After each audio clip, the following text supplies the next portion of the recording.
Good evening, one and all, and welcome to the RSC. We are in League Play Week 8. This is the final stream of the week on Sunday, of course, the penultimate of League Play. So much is left on the line.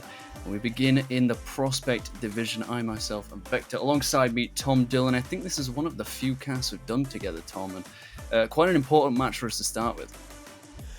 Yeah, absolutely. I think the last cast we did together for Vector actually was when Primordial last season completed their unbeaten sweep, I believe.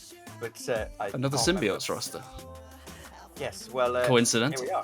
Here we are. Parasite versus Cardinals. It should be a very, very good game. I'm excited for it. It's 5th versus 8th, and at this stage in the Prospect tier, this is really where it starts to hot up. We've got, what, 2 series left now? Definitely only a week left of action, this being our last stream of week 8. It means that there's still all to play for, and this could honestly be a crunch series. It certainly could. In the Glaciers Conference, 6 points apart, as you mentioned, 5th versus 8th. Parasite on a win-draw-win streak, you could say, in their last 3. They recently beat, I believe it was... Trickery earlier in the week, just yesterday, I believe. So they're already on a streak as it stands. But Cardinals on the other side, a loss, a win, and a draw in their last 3, and the last one was on stream. I was there, Tom. I saw what went down. It's the second match, the second stream of the week. They struggled desperately against Newborn, the top of the table. So it's understandable. They had a decent start, but they couldn't quite win it out. I felt like they lost their fight towards the end of that series.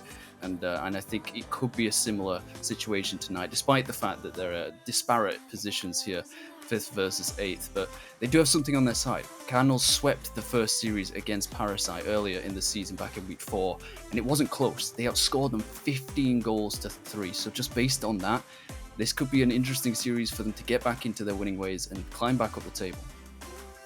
Yeah, absolutely could, and momentum being such an important thing as you head into playoffs. Of course, if you get into playoffs, this is something that Parasite are going to have to be playing their hearts out to get to. But you can see the win statistics up on your screen. There's actually no, we've switched over to the standings. But yes, it's well, the player stats. I apologise.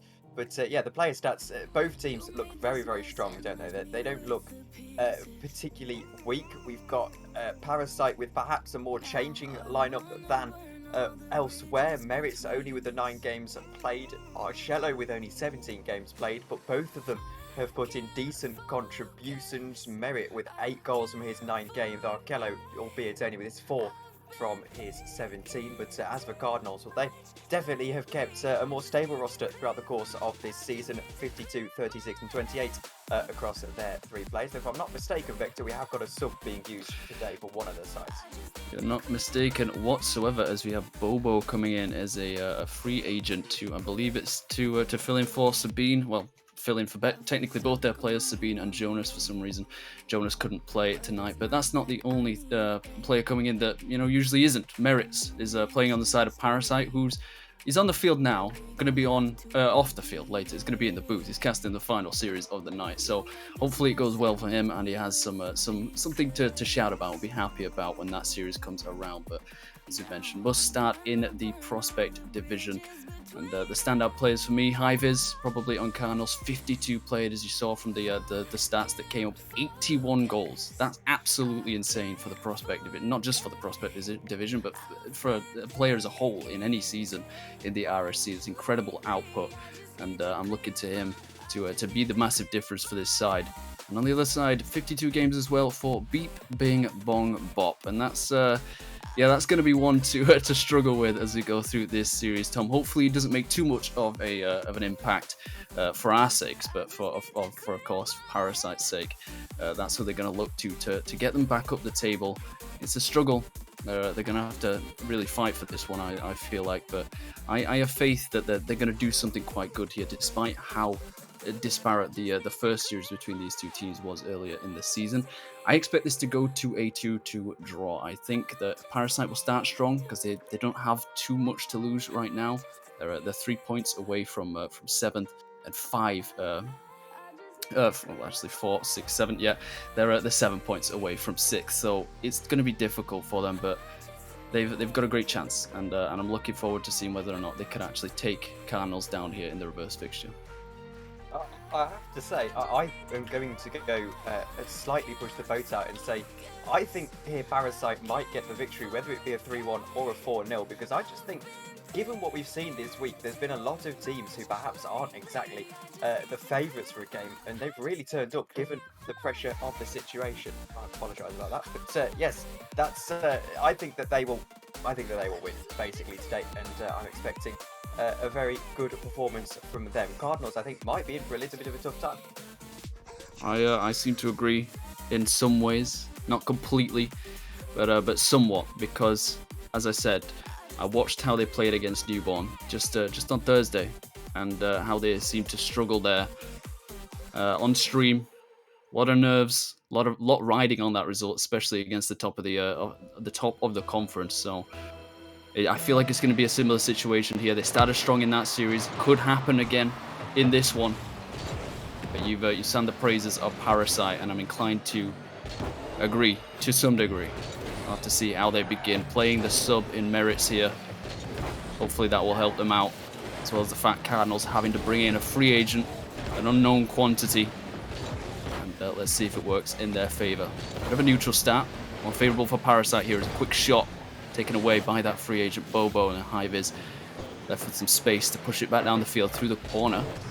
Bobo's going to be first to this one, going to beat out Merritt. Not quite the touch they wanted, but it's a great demo on the back line to open it up for Masters. And almost 40 seconds in even, Cardinals do start the scoring. Well, maybe I should stop predicting things, because the Cardinals It's only one goal. Yeah, it's only one goal. It's only 30 seconds. Cardinals definitely looking very strong there. A good demo play to create that goal. Here's the kickoff though. Merritt will win the kickoff. Won't have to leave it to Beat to chase it down. Beat does chase it down. I think we'll go with Beat for the duration of this series. The shot then comes in, which is cleared away by Bogo on the other side. He goes down the left-hand side, not quite able to get the beating of Merritt, who keeps it alive inside of opposition territory. Beat now has to try and create something into the centre. Bobo clears it away only as far as one of these Parasite players, and Masters just about able to get this cleared away. It's so close at the moment, and Cardinals really, despite having that leader, having to be forced back into their own half. This time a shot comes in, it's cleared away. It's cleared away quite well. Beep will have to do the rest of it. In fact, he won't be able to. He gets cleared out to the right-hand side. Well, Hybrids will try and chase. There is a demo on Beep on the line. Won't really do much. Merritt tries to challenge with this one. Hyvis keeps chasing it down. Hyvis into the centre, looks for a teammate, finds a teammate, but it's just slightly wide. Nice passing from Cardinals already. This one's going to drop for Hyvis. Wide up the target. I'm so glad the Cardinals opened the scoring early, because this puts pressure on Parasite. They have to get forward. They have to get aggressive. They can't just sit back and wait. They can't park the bus and hope that they get something off the counter, but they will eventually get one through, as Red Ren's the one to do it. It's being pushed it through the corner. Great touch here to take it round one and another. Does all the work to push this through. Masters just slightly too slow to get back in time and cover his teammates' mistakes. Parasite equalize almost 2 minutes into this opening game. And this is sort of what I expected to see. Two teams battling it out, not quite able to take control of the other, because they're so closely matched in a lot of ways.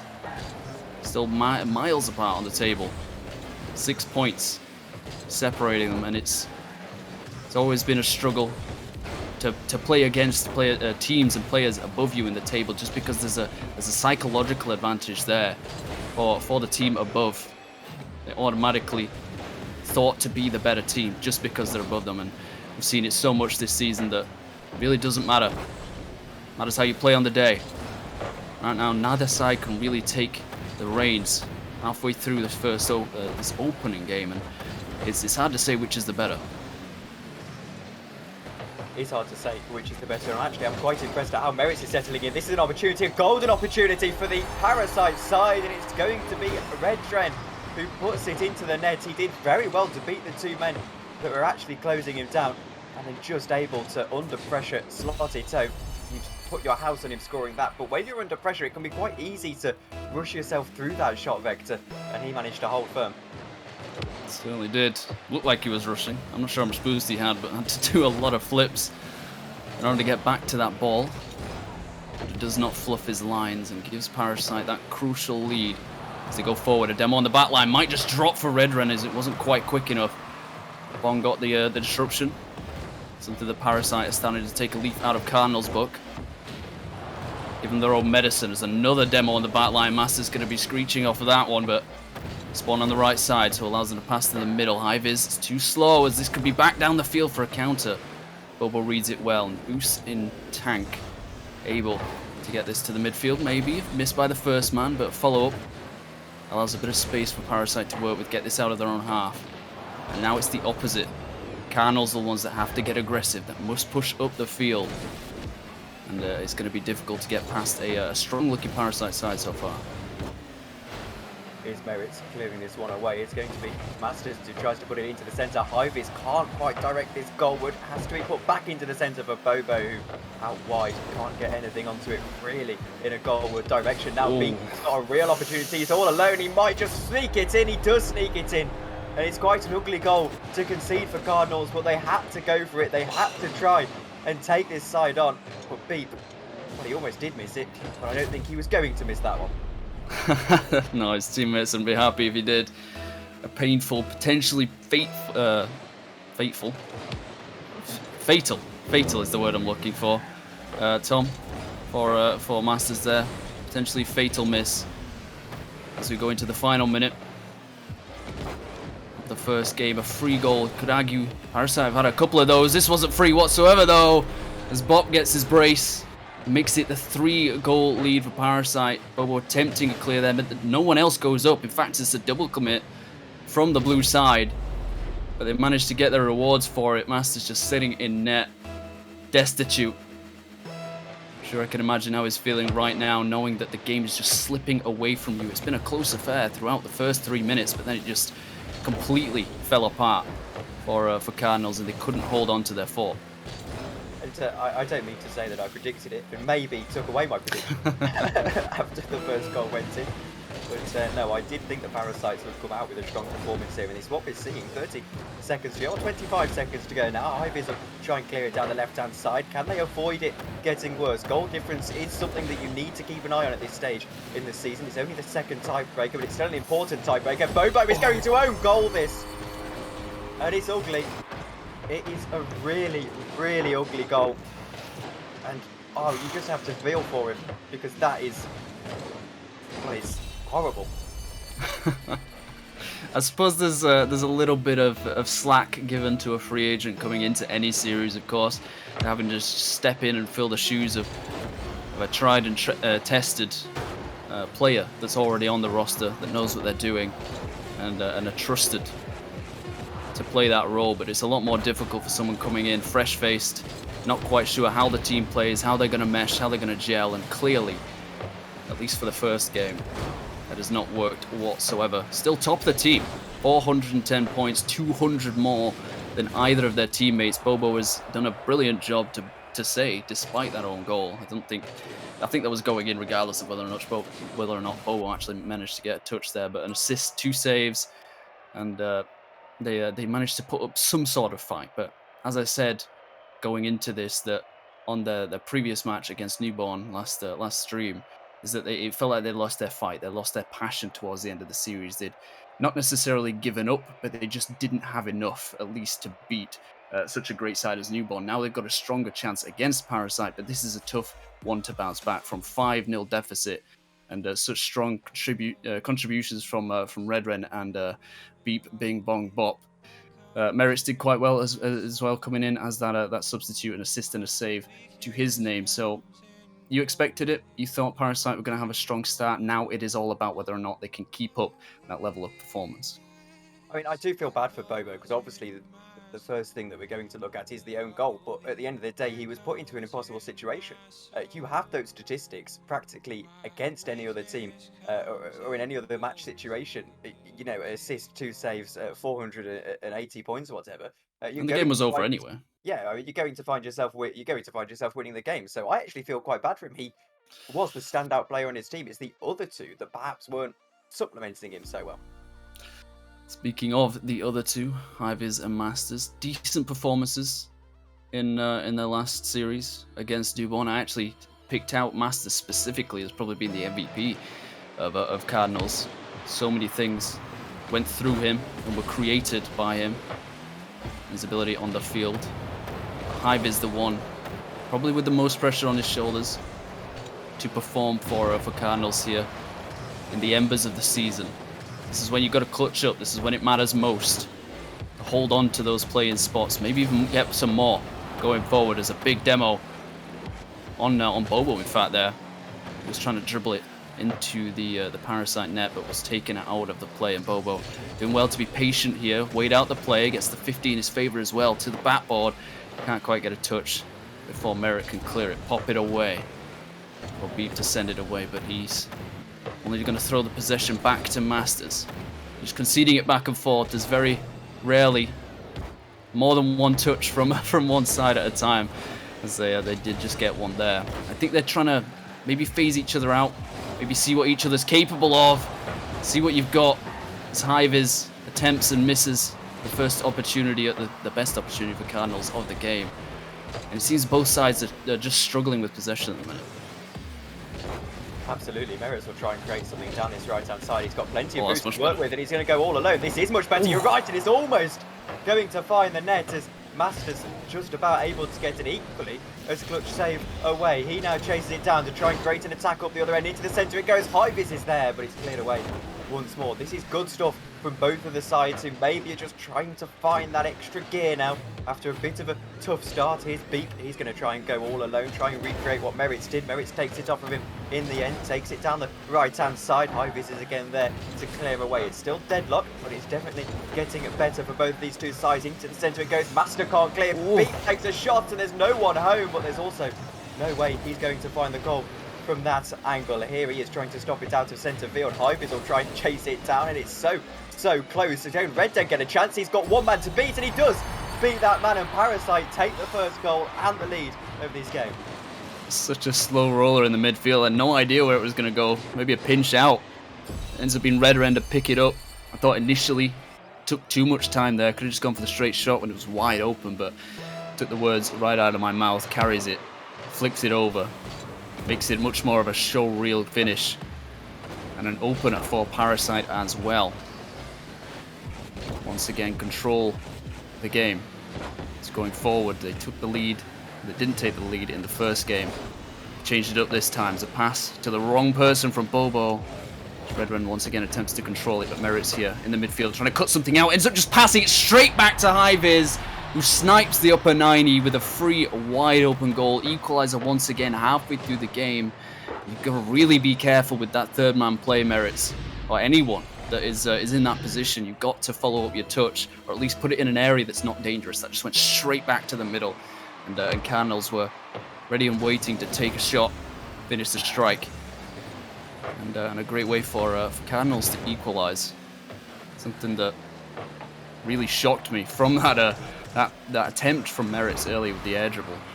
It's a relatively rare occurrence in the prospect division to see such a well executed mechanical play. And you usually think that most prospect defenders probably aren't used to it. They don't know to expect that, and they don't know how to defend it. I don't know how Parasite managed to do Cardinals managed to do that, my mistake. But if they can keep doing that, Parasite, if they can keep bringing stuff out of the bag, you know, tricks up their sleeve, and then they could really bring it to Cardinals here. But they're struggling so far. Yeah, I think one of the most important things in this prospect here is definitely being consistent. Make sure you're consistent first and foremost. We've seen a couple of moments in this series so far where teams have, you know, they've missed clearances that they should really be getting to and things like that. And it isn't easy to get to those balls, but if you can, it makes you, well, sets you apart from the rest. Here's Merritt, he's going to get an opportunity. Red does as well. Red can't get the goal as Masters with a huge save. That's what I mean about being consistent, making sure you get to those 9 times out of 10. That's a brilliant save from Masters, actually, given the circumstance. Red will chase it down the left-hand side. He runs out of boost and has to leave it for a teammate. Bobo can now clear away. Bobo into Masters. Masters takes the shot, and Merritt's going forward once more. Out to Beep on the left-hand side. Red will take it away. Red does take it away, but only as far as Masters, who off of the backboard now can find a teammate. Almost is cleared away by Merritt on this occasion. He gets the save credit. They're still going here though, Cardinals. Cleared away by Parasite, and now Ivis can try an attack. 42 seconds to play in the game. Not really able to create an opportunity here. Red off of the right-hand side. Beep not able to clear either. Merritt's going forward once more. Cleared away by Ivis. 30 seconds to go. Final moments of game 2 could have been decided right there. Masters with a strike through the corner. But Merritt's to deny it once again. 4 saves for him this game. Clutch performance coming in as a sub. A couple great aerials as well to keep control, keep pressure on Cardinals going back up the field. But this could be a chance. Masters wouldn't have got much power on that, but didn't threaten the defense whatsoever as Hivers attempts to keep it in the box. It's going to go back the other way. If it hits the ground again, we will go to overtime.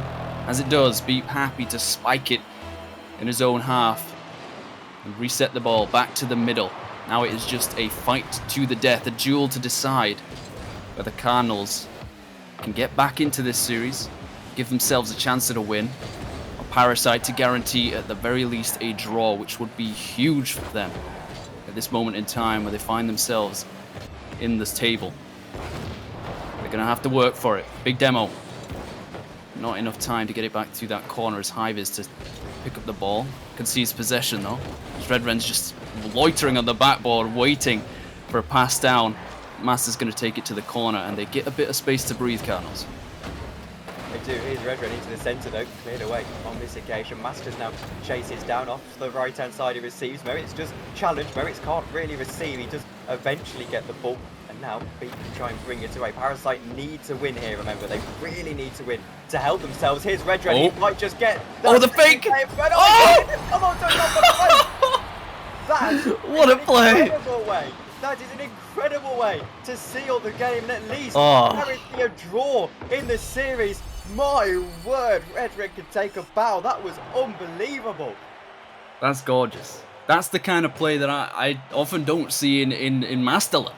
To have that composure and that intellect to know you don't just need to go for the straight strike. And it was similar to the way that he scored the first one. He just took his time, dribbled it around. You don't need to shoot immediately and absolutely bamboozles the defender. Not only that, takes it around the last two to get the double tap off the wall. And what an incredible way to get back into, to continue their push. I asked the question, I posited it. Can they continue that performance from game 1? It wasn't quite the bombastic shooting gallery that they had in the first at 5-1, but it doesn't matter. It's about that clutch factor, as I mentioned, and Red Wren clearly has that in spades. 2 goals for his team there, 2 saves as well, so contributed on the other side, but it was all down to that finish in OT. That is nerves of steel.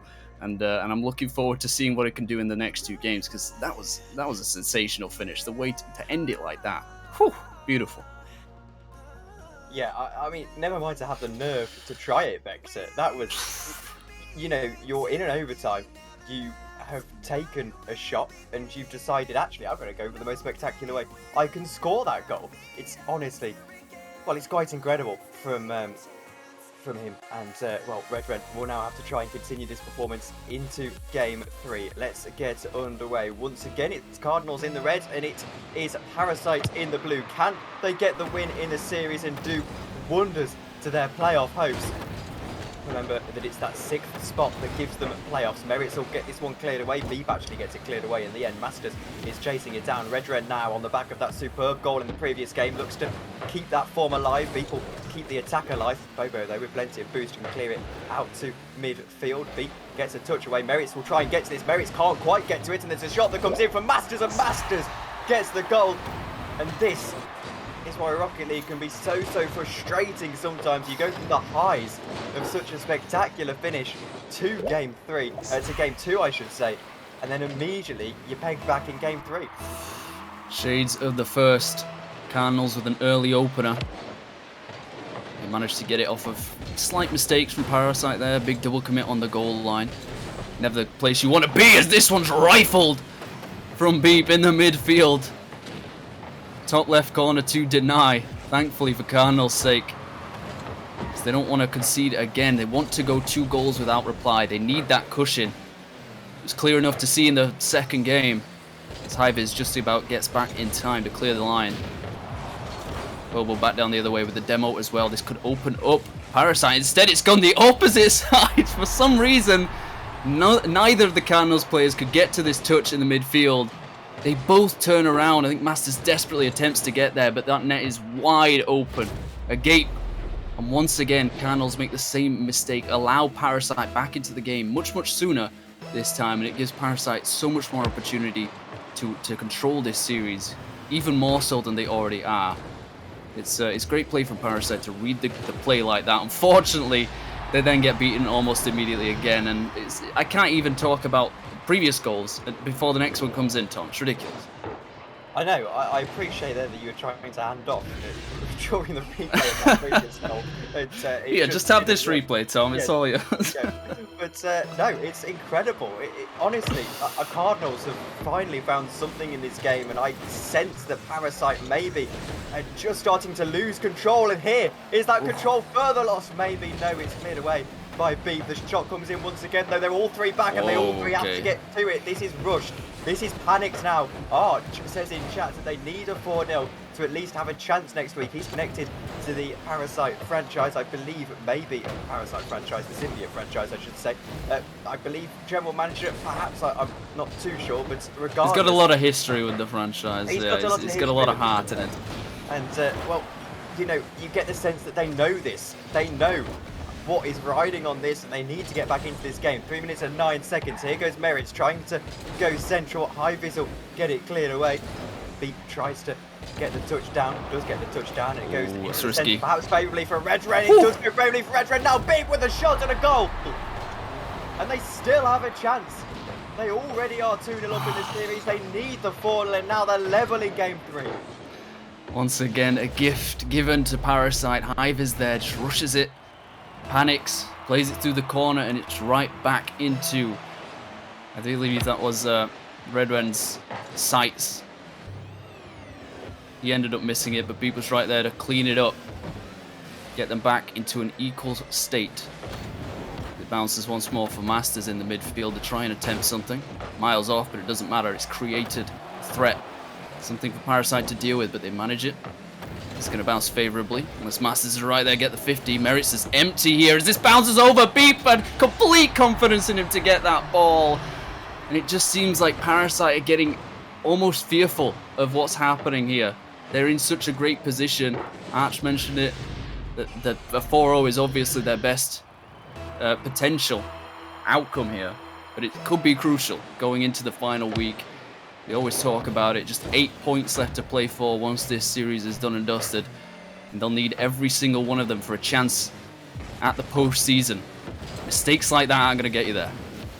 Well, they definitely do need a 4-0, really. If they got the 4-0, they'd go on to 30 points. That would be 2 behind Caro, who currently occupy that 6th position. Then they've got 2 series left to try and find 2 games over them. That's a shot, and that's a save. And now it's still going. A Parasite do get it clear. They're trailing, though, and they really need to find something in that 2 minutes. There's a shot, and it's going to get worse for them. Bobo with the goal. And to be honest with you, looking at the standings, if they get a 3-1 today, Vector, they're still in with a fighting chance. This is their series in hand. It's just going to be that little bit more difficult for them, and I do fear for them. I really do. And there's always a chance until, of course, numerically there isn't. But that'll have to be calculated at some point later on. Right now, all they can think about is how do we stop allowing these mistakes to come through. Merritt, no. He's been doing so well throughout this series already, but that cannot happen. I appreciate the attempt to try and catch it, to make sure you're not just hitting it straight back to a Cardinals player, but you have to be doing better there. They're just digging their own grave right now. Cardinals happy to hand them the shovel. It's a hat-trick for Hiviz, 3 goals from 5 shots. The man that I singled out before the series began, I thought he needs to step up, needs to be the catalyst for Cardinals offense. Didn't quite work in the first 2 games. He's woken up. Might be too little too late. But it's still time. Parasite could come back from this if they get this shot away. Beep is there. Hat-trick of his own from only 2 shots, so even better. Masters to pass it along. Great finish, and I still believe. I still believe in the possibility, Tom. I thought, it was going to be a 2-2 before the series began, but I'm fighting for Parasite. For the first time. I'm rooting for him. And for for the first time in RSC11, all of a sudden we're starting to see the crunch moments, the crunch minutes of Rocket League to try and find 2 goals from Parasite. This might get worse Rule than 2. Beat. Able to stray. We got Rule 1 in the corner. Here goes No, Beat. it's Rule 2. No! I don't know what a Rule 2 is, Vector. I'll take your word for it. We'll go with it. It's been broken anyway, as this was all the way back up the field. Thankfully, Red was there, out of the Rule 1, Rule 2, whatever you want to call it. They locked horns, and he was back in time for the save, but a big miss already from Beep. This is going to be an own goal! They've given them a chance! Beep should have scored one prior, but he's going to get credited with this as a big whiff here from Masters. I think he pulled off of it and knew it was going to be off target, but Bobo was right there in its path and ends up ricocheting into the Cardinals' net with less than a minute to go and a goal possibly on the horizon for Parasite. This would be a beautiful overtime to see. I cannot believe how we've got to this point, but Masters might kill them as a shot top left bins. He gives himself a brace and possibly a dagger to Parasite's hearts. This is absolute carnage. It's chaos. Carnage. I don't think I can describe it any better. Carnage. It's nonsense. It doesn't make sense. It doesn't make sense. And now Parasite know that they basically need to get a kickoff goal here. They won't find the kickoff goal. Just give yourself 10 seconds. Just give yourself 10 seconds and you might get back into the game. Here goes Merits. Can he find something off of the wall? He can't get the pinch away, and that might just be the game for them. Into the centre it goes. Beep tries to keep it alive. Bobo will clear away. Bobo can't clear away. Here goes Red. He's done it before for his team. Demo in the centre and a clearance away. And now with 10 seconds to go, it gets desperate. Try and get to goal now. Just give yourself a kick-off at least. But it's starting to fall away from them. Here goes Red. They are out of time.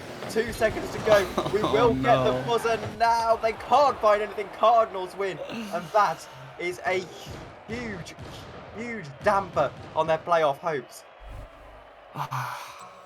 I don't know how Parasite didn't win this game. The amount of gifts they got given. I mean, they give plenty to Cardinals themselves, but that own goal was incredible. But to be fair to Bobo, he was just in the wrong place at the wrong time, and he had no choice as to whether or not that went in. It just went off of him. But they had to score so many more of the chances they were given. And the amount of times they just gave the ball up back into Cardinals' favour. They still have a chance to win the series, and a 3-1, as painful as it might end up being come the end of Week 9, and you know, as damaged as it may be to their chances of the postseason, they have to look back on this game when it's all done and realise they can't allow these kinds of mistakes to happen. You can talk all you want about it being prospect, about them being inconsistent. You mentioned it yourself, that being able to do the simple stuff well gives you so much more of a chance at this level than your opponents, because you can just beat them outright if you're able to hit the ball more often, if you're able to keep control, get 1 and 2 touches, take it around your opponents. Then you give yourself so much more of a chance, 10 times, 100 times more sometimes. But they really threw that one away, and I think it, as much as I don't want to say it was a choke, it felt like that in a lot of ways, and I think a lot of people would say that.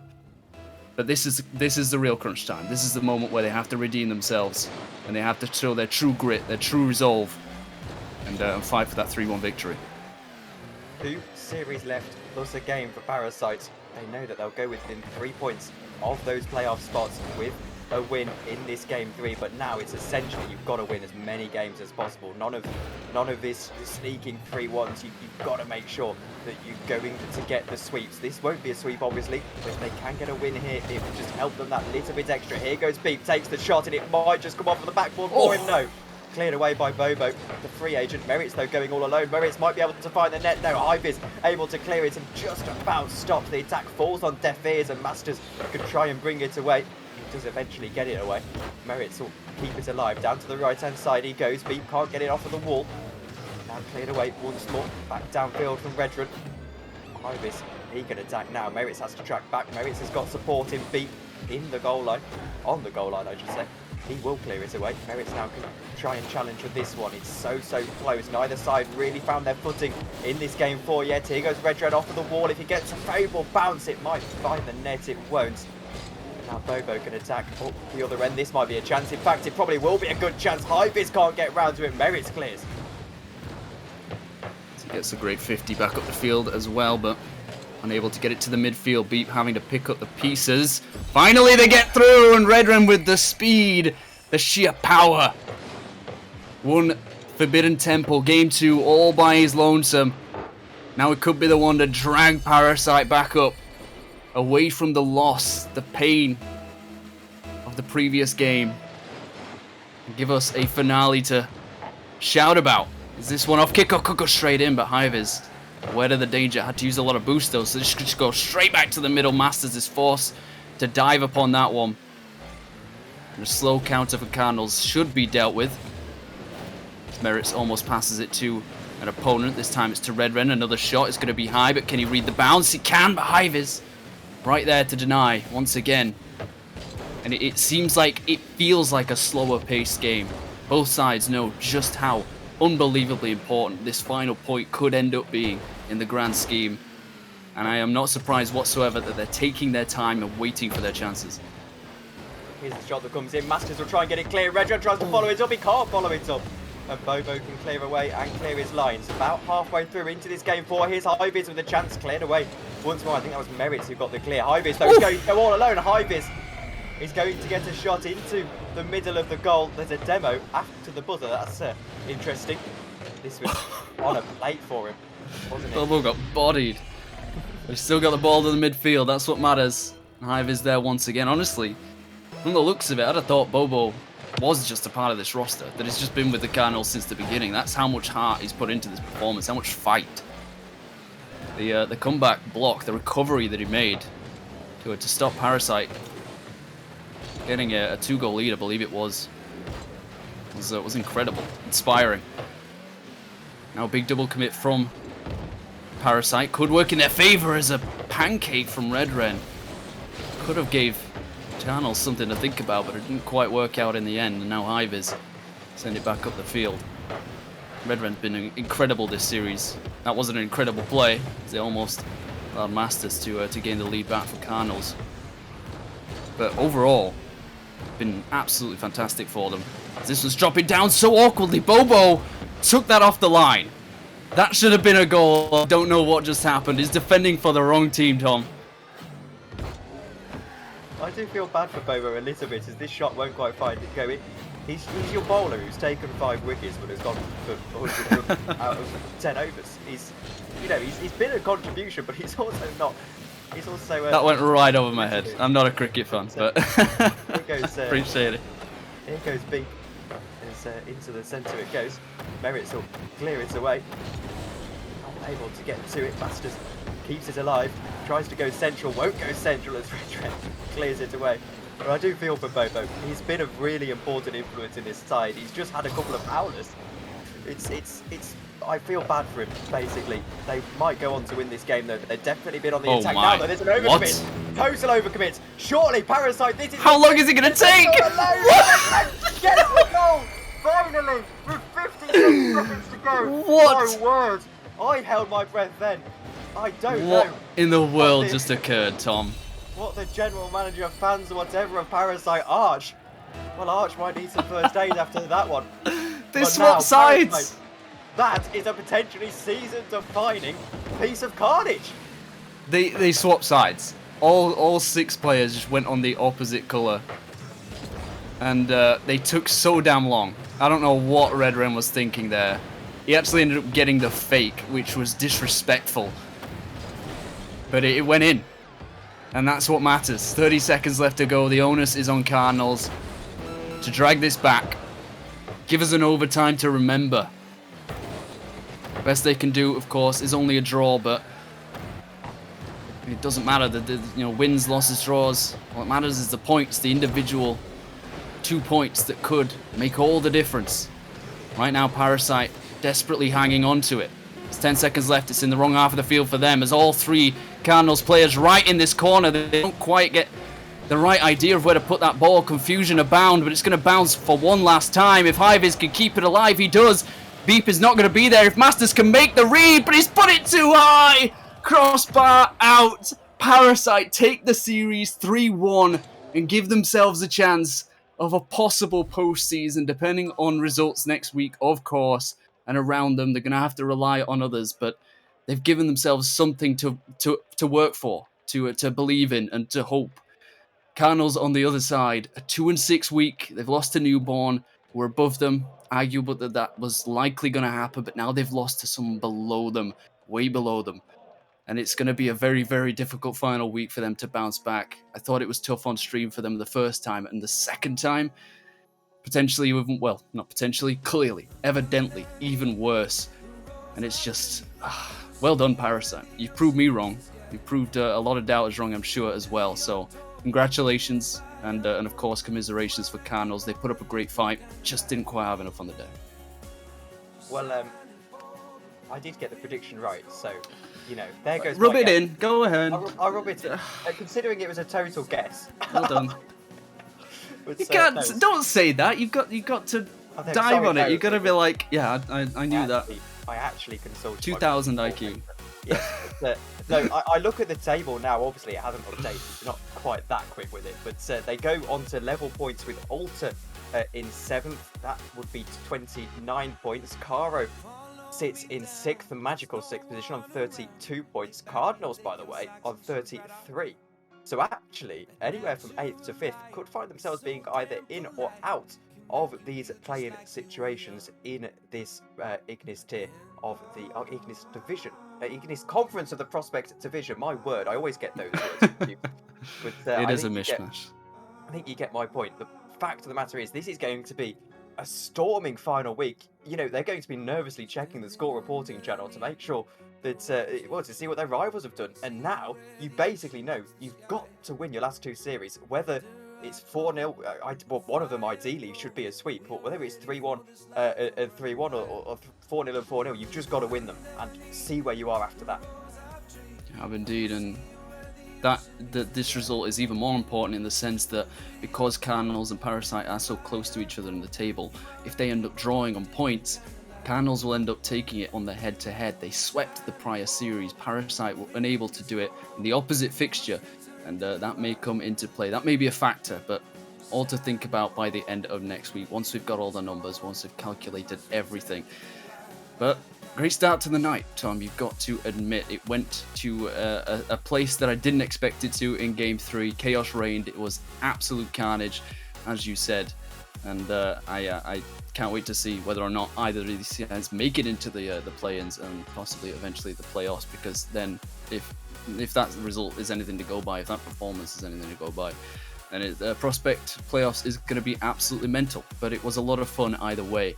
And that will be it for myself and Tom Dillon. We've got an interview with Merits. Oh, we do. I didn't realise. I thought it was just a caster, but Merits is here. Well. No, I did too. I thought, well, caster's quite early, but no, it is a caster, I suppose. But it's a caster who had quite a good game today. Merits, welcome along to the stream. It's nervy, and I'm going to ask you first before we talk about the game.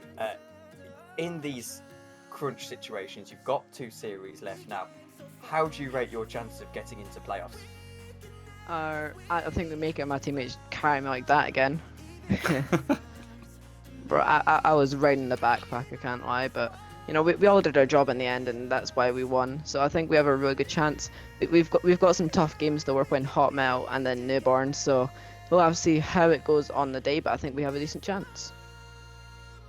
And do you think, in terms of this game, it was 3-1, Arch in chat was saying the 4-0 was really what you needed today. Do you think that maybe you're going to look back and sort of look, you know, the chance to get that 4-0 and think maybe that's what would have done it, or do you think actually, no, that this is a decent result? We definitely should have swept. I just choked a lot in Game 3. You know, I gave them like 2 goals, but you know, we move. If we can get a good week, I'm sure the chances will remain about the same, because now we're tied on wins of all. We're 3 wins off play-ins, so it's still definitely possible. And I'll hand over to Vector if you've got any questions for Merits. Not really a question, but more so a disagreement with what you said, Merits, because you said that you felt like you were carried in that series. I'd have to disagree for the most part. There were a couple of mistakes in Game 3, but you weren't the only one making them. And overall, you know, it's a team game. There's no way that just your teammates were able to make the biggest differences in that series. Beep and Red Wren were fantastic, of course, but you had to facilitate a lot of the play that was going on. You had to contribute to the wins that you had. And I think you should give yourself a lot more credit, just because people might define you as a sub on this roster. You came in at a very difficult time against a strong team in Cardinals in a must-win series, and I think you performed admirably. So I'd give yourself a pat on the back.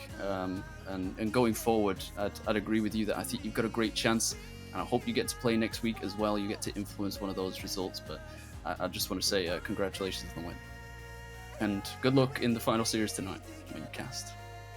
Thank you. Thank you, Moritz, a lot for joining us. Well, Vector, you had one stab at the outro.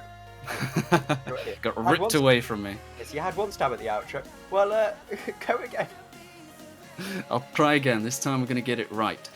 That was it for the Prospect division. No, it wasn't. There's a Prospect match on the final series as well. I'm wrong every time, Tom. Doesn't matter. We're going to go ahead with it. That will be it for myself and you, Tom, unfortunately. Fortunately, though, we will be replaced by two fantastic casters in Mux and MC Main to take us up to the Elite Division, Megumin Cult versus Embry.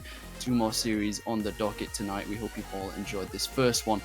There's so much more RSC action to come. We will be right back with all of them.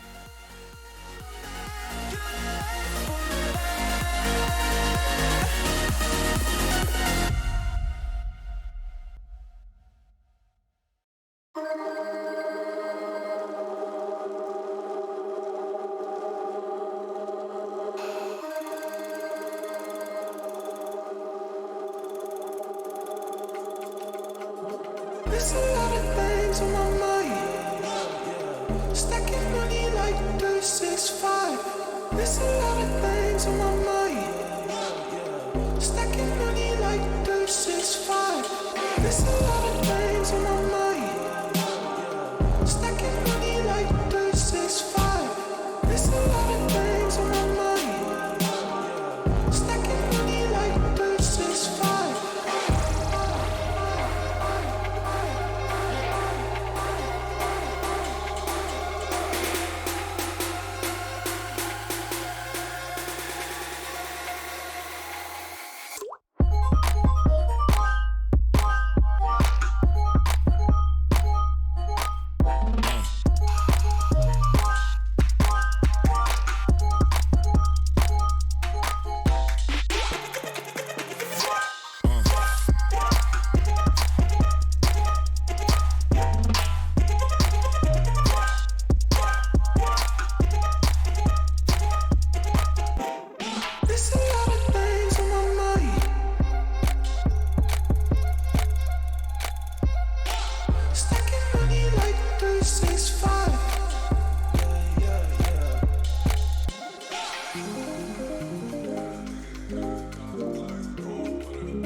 Throw me down low when you give me that cocoa.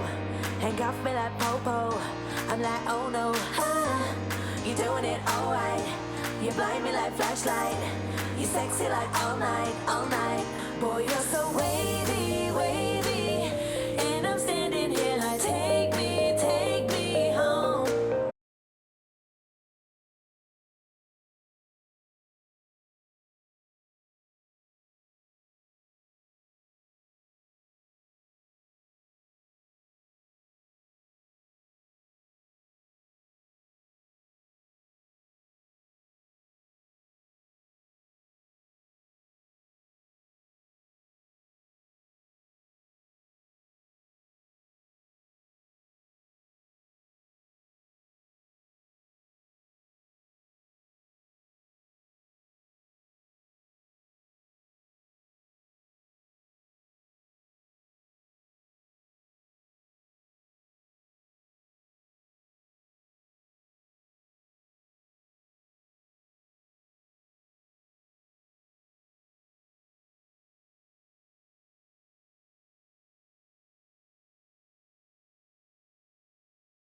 first time I've got hope. I don't ever wanna lose you now. I think I'll make it here now. I don't ever wanna lose you now. I don't think I'll make it here now. 'Cause it's you and only.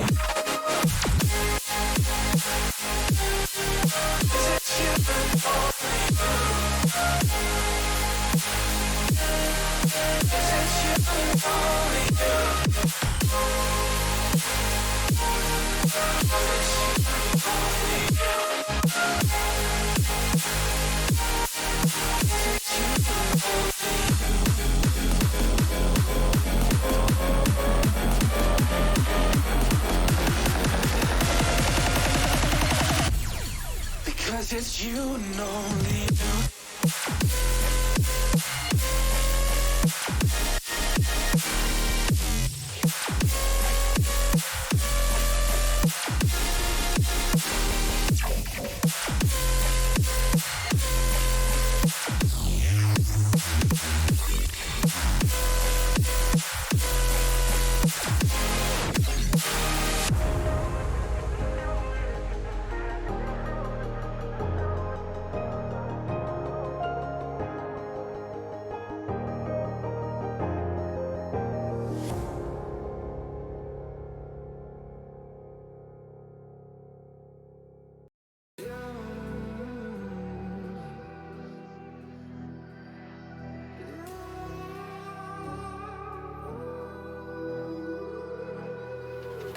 There's a distance between us. It's getting hard to reach out. Haven't seen you in seasons, but all I hear is your voice. I know my limits, you can break me down, but I'll stay till the finish line. And I've been counting minutes for quite some time now, just to see you again. And I've been counting days to get away, to see you again, see you again. Been fighting ways to get away, to see you again, see you again.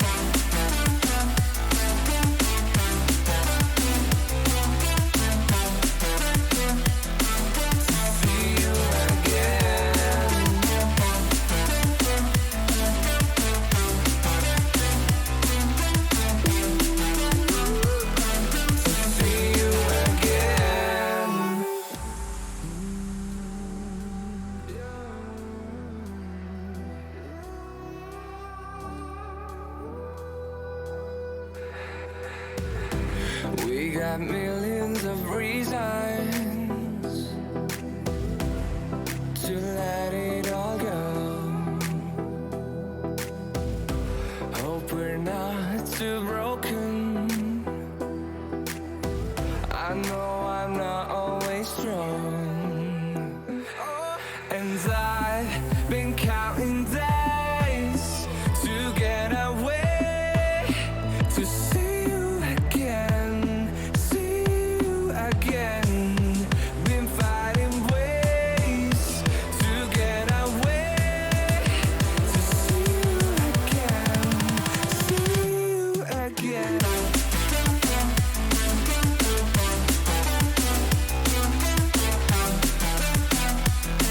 To see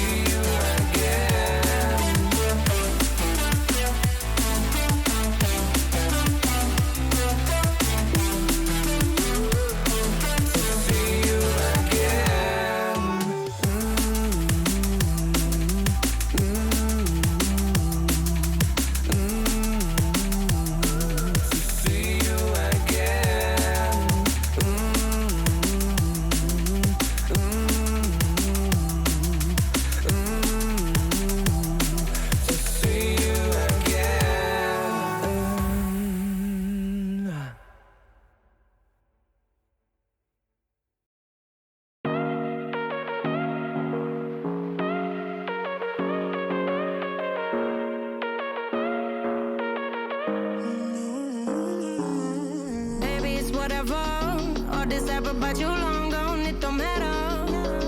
Ride or die, that's been the deal. The light of your body got disappear. But if you don't play that for me, I'm out of here, I'm out of here. I lick my gun and then I'm done. I'm out of here, I'm out of here.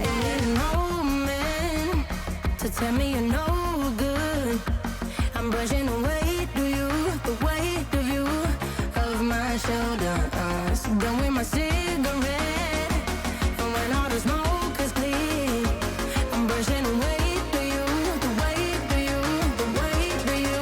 Don't need a no man.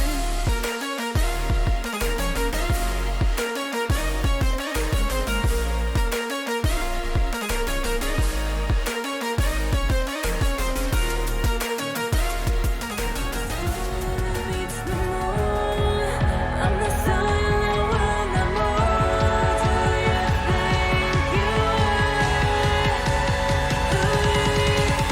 think you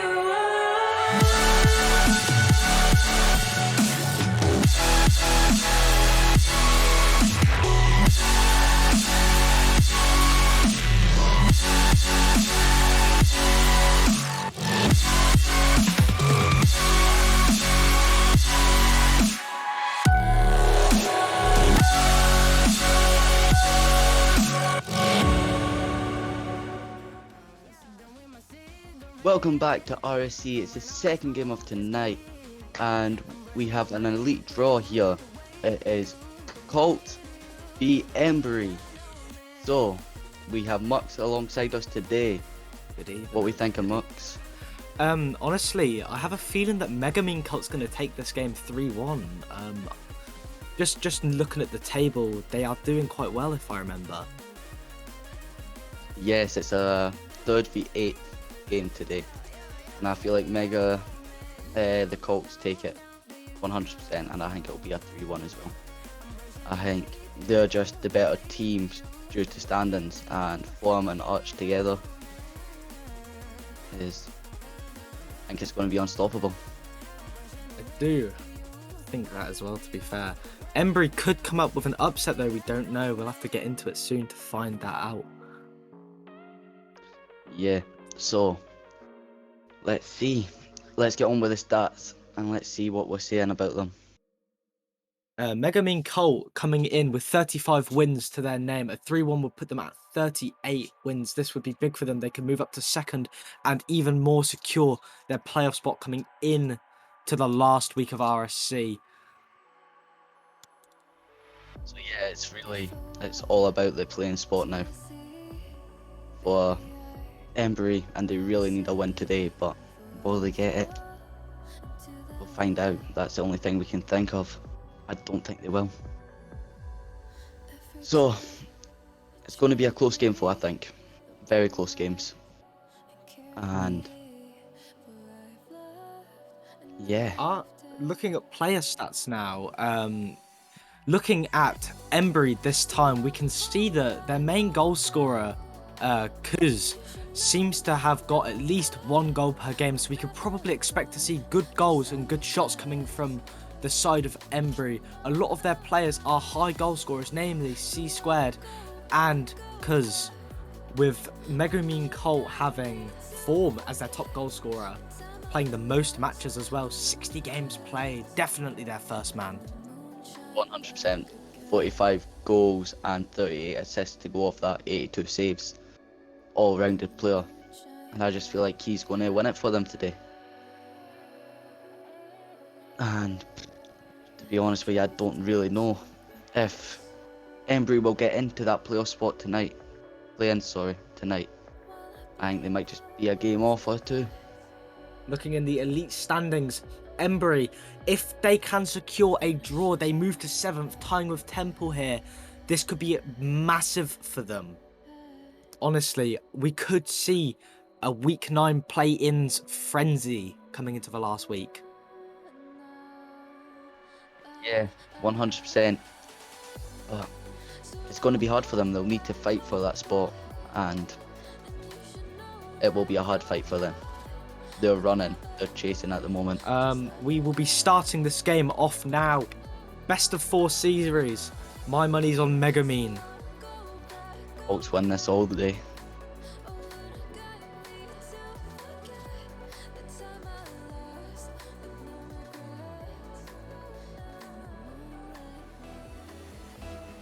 Starting this game off with Fane and Dan on the kickoff. A kickoff going towards the side of Megamine.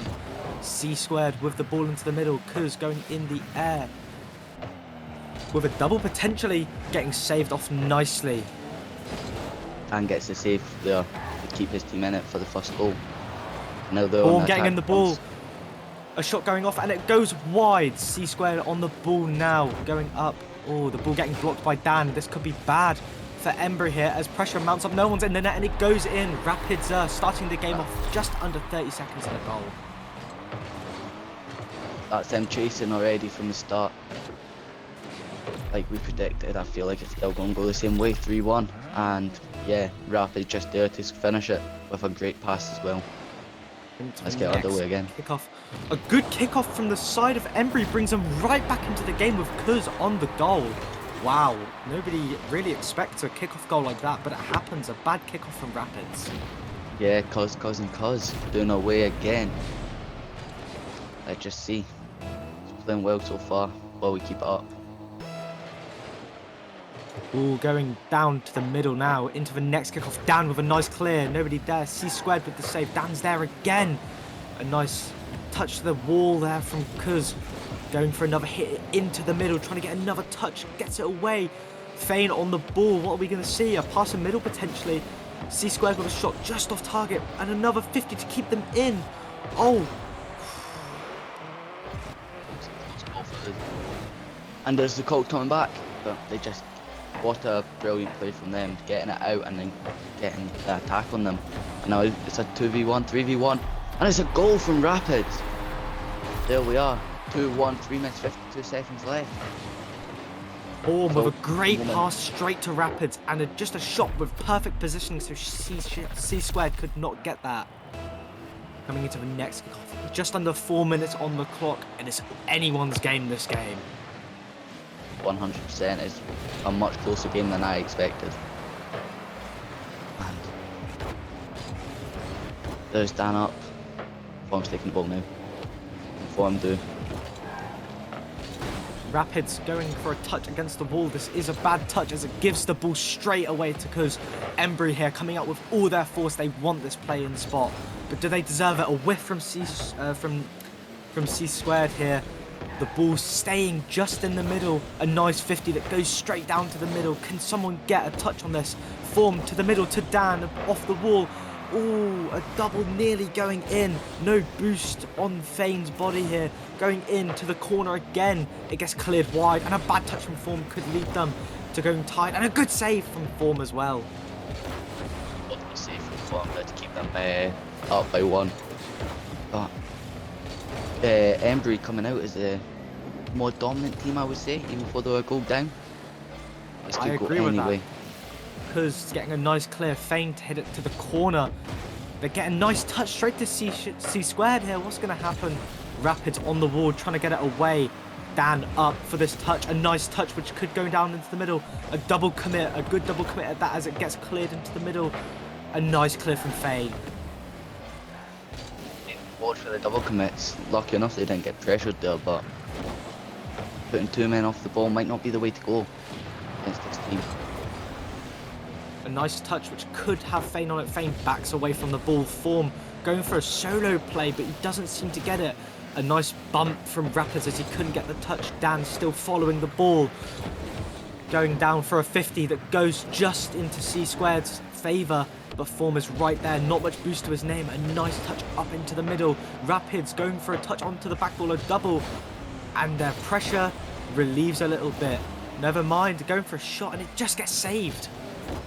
That's just unlucky from Form. He tries to turn on the ball, just couldn't get it there, and he's, with what I've seen of Form, he's played much better than this one I've seen him play. Just don't think it's his night. Getting saved by C squared here. This is still a minute and a half. Embry need to start putting some more pressure if they want to equalise for this first game. The first game arguably means a lot for the mentality here. 100% the mentality is the main thing. they need to try and keep their heads up and get a goal now. A nice fake from Form here, going for a solo penny, gets it, and it goes 3-1 with a minute left. What a goal from Form. That is Form for you. He can do these types of plays where he's faking one player out and then just getting the shot off. That's Form. Coming into 1 minute 12 left, and it's 3-1 towards Megumin's favour here. A kickoff going just again Megumin's way. Embry seems to not be doing well on these kickoffs. They're losing out and getting the pressure immediately placed on them. Ball goes up in the air. Form with a good 50, clashing with his teammate a bit there. A nice touch to the middle. Fane will be there though. Pass straight down to middle if Megumin could get a touch. But they don't, and it's now straight back to the other side of the pitch. A shot going off. Another miss from Fane trying to get it in. Cuz getting the goal, 3-2 with 40 seconds left. Another now. They need to keep the heads up and try and push is the main thing right now. They can't drop another goal, I think. They're still in this game. They've been the much better team, as I've said. But yeah, finishing has just not came out. There are 35 seconds left. They need to go all out here. There's no time for mistakes. They have nothing to lose in the 8th place. If they get this win, this could set them off. Form with a miss. C squared getting a touch to the middle. Fane tapping it back to C squared. C squared missing. And it goes to the middle. And Kuz has scored all 3 goals for the hat-trick, carrying his team. Kuz was the top shooter and he knows how to put the ball in the net. All they have to do is pass to him. And he's able to work the magic. 20 seconds and they're equalised. Our predictions may look a bit silly now, seeing how Embry are playing so well. The ball goes into the middle. Form will be up for that ball, straight onto the backboard. C squared getting a nice clear. Kuz up for the ball. A 50 that just barely goes in Megumin's favour. A clear. This could be a big clear for Embry. Getting a touch to the corner. 3 seconds left. We will head into overtime unless a goal here comes out. 100% be wrong in our predictions here with how good Embry are coming. And the ball gets dropped to go to overtime. The first overtime of this series. And it looks like there might be more to come. A ball going Embry's favour for once. Kuz going for a reset, getting the reset. And it's been cleared out off the goal line. What a save! That's just, what a save by them to get it out. And here's Form getting it on target, but it's a save by Kuz. Kuz has been the all-in-out player here for the other, for Embry. And what a player Kuz is.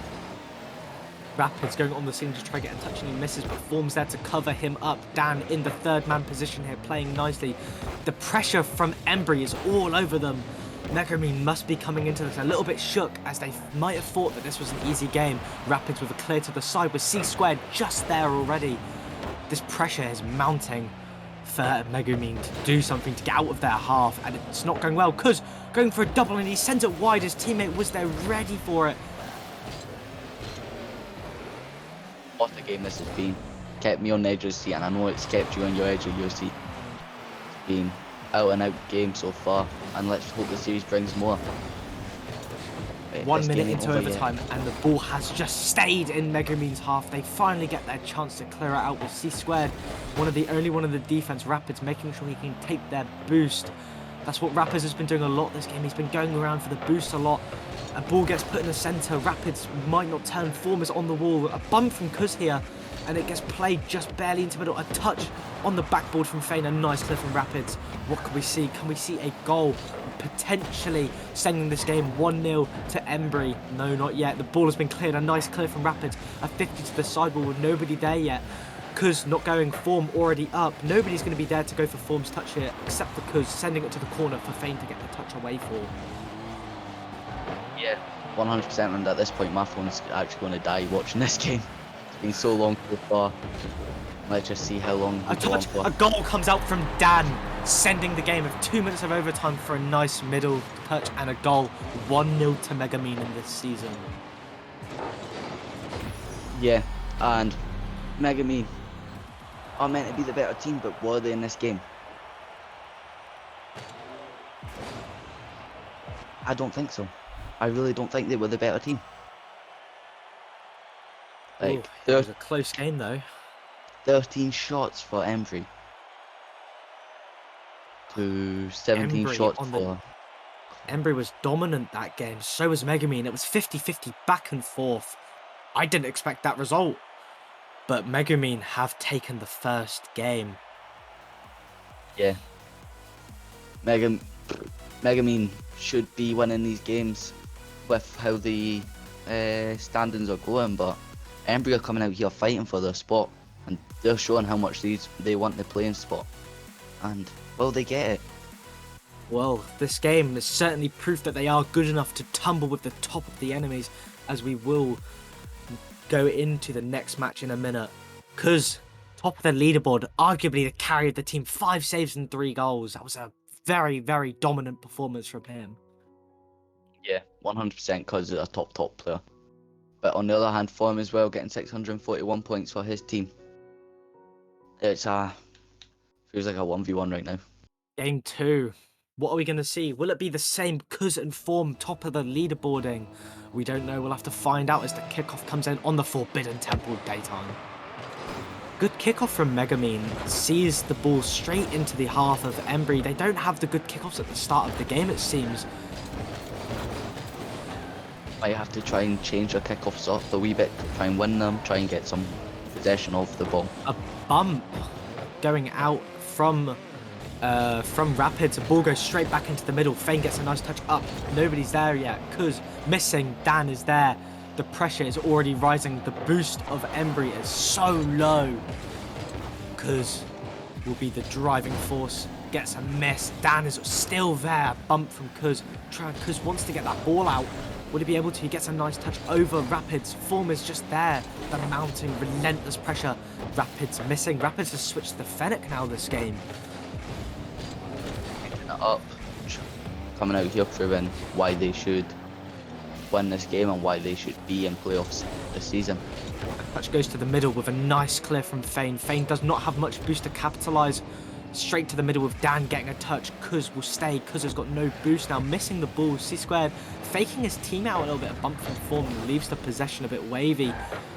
A nice touch. This could be a goal. C-Squared just cannot get to the goal. He cannot execute the shot well enough to get past the defender. Yeah, and once again, Embry's coming out. Embry's coming out as a much stronger team here, but they've only got one player that can shoot, it looks like, on their team.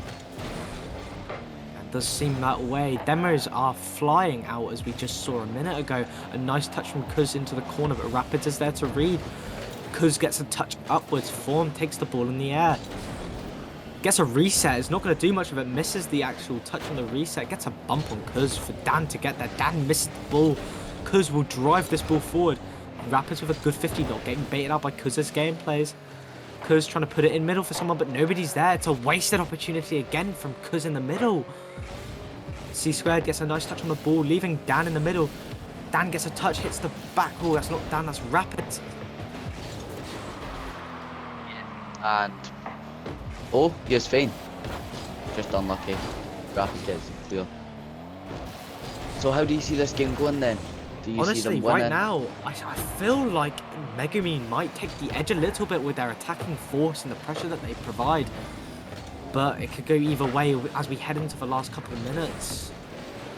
There's still everything to play for here for both teams. Form getting a miss, Dan on the sidewall getting a nice touch, C-Squared getting a clear of such, Dan getting a nice touch, Rapids trying to get a double touch into the middle, gets it. Form has been bumped into his teammate though. The pressure is on, a bump going out. A save from Dan, a very clutch and critical save there. Yeah, Dan had to get that save though, or they would have been trailing and having to chase the game. It's just, someone needs to get a goal here. Kuz gets a shot and it goes wide. The net is wide open, but C-Squared should be there. C-Squared misses and the ball goes in for Dan. Such an unfortunate goal. And it's really a shame from what we've seen from both these teams for a goal like this to go in. Nonetheless, 1-0 to Megumin. Yeah, Dan just being able to give it a good clear, and someone should be back there, but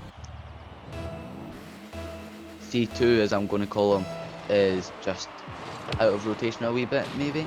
A lack of comms from his teammates, maybe. Don't know, but something's happened there and it's costed them a goal. Buzz has got a touch into the middle. Form getting a nice clear, but it's a nice second touch that gets it past Buzz. This is where you start to see the mental play.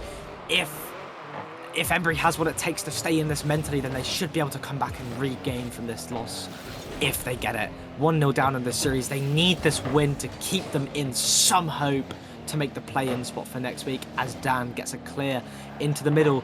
Fane with a nice boom. Someone's there. Kuz is there. Nice save. Fane is still there. This attacking force is amazing right now. The pressure is insane. The ball gets flipped again. Fane and Kuz are playing with each other so well. The synergy between these two is unreal. Yeah. Oh, a shot. And it goes wide. Oh no. Oh no, that could be fail of the week. That would have been such an amazing goal to get, and it's just trailed wide. Nobody's in the net now. If Dan, all he needs to do is control it. What a controlling touch, Dan! You are insane at this game, and a goal for Rapids. Yeah, and Rapids just there to follow up from the double commit, putting the pressure on. Dan getting a good catch to keep it in their half, make sure there's no one there to clear it, and it's a goal. Just how it happens. A sadly double commit, poor comms I would say. But Ball is already in the half of Embry here. It's not looking good, I say, McMahon. It's not looking good. it's not, and maybe our prediction will come right at this point. Push to the middle, Dan getting a nice clear. Fane is just there. C squared misses. Fane's still there, trying to keep as much pressure on as they can into the last 10 seconds. It's looking hopeless for Embry. They will have to settle for a draw this game unless they can get 2 in 5 seconds, which is not likely. Form with a touch in the middle. Is there one more goal to have? There is not yet. 1 second. Will a constellation goal be in the play? A pinch into the middle.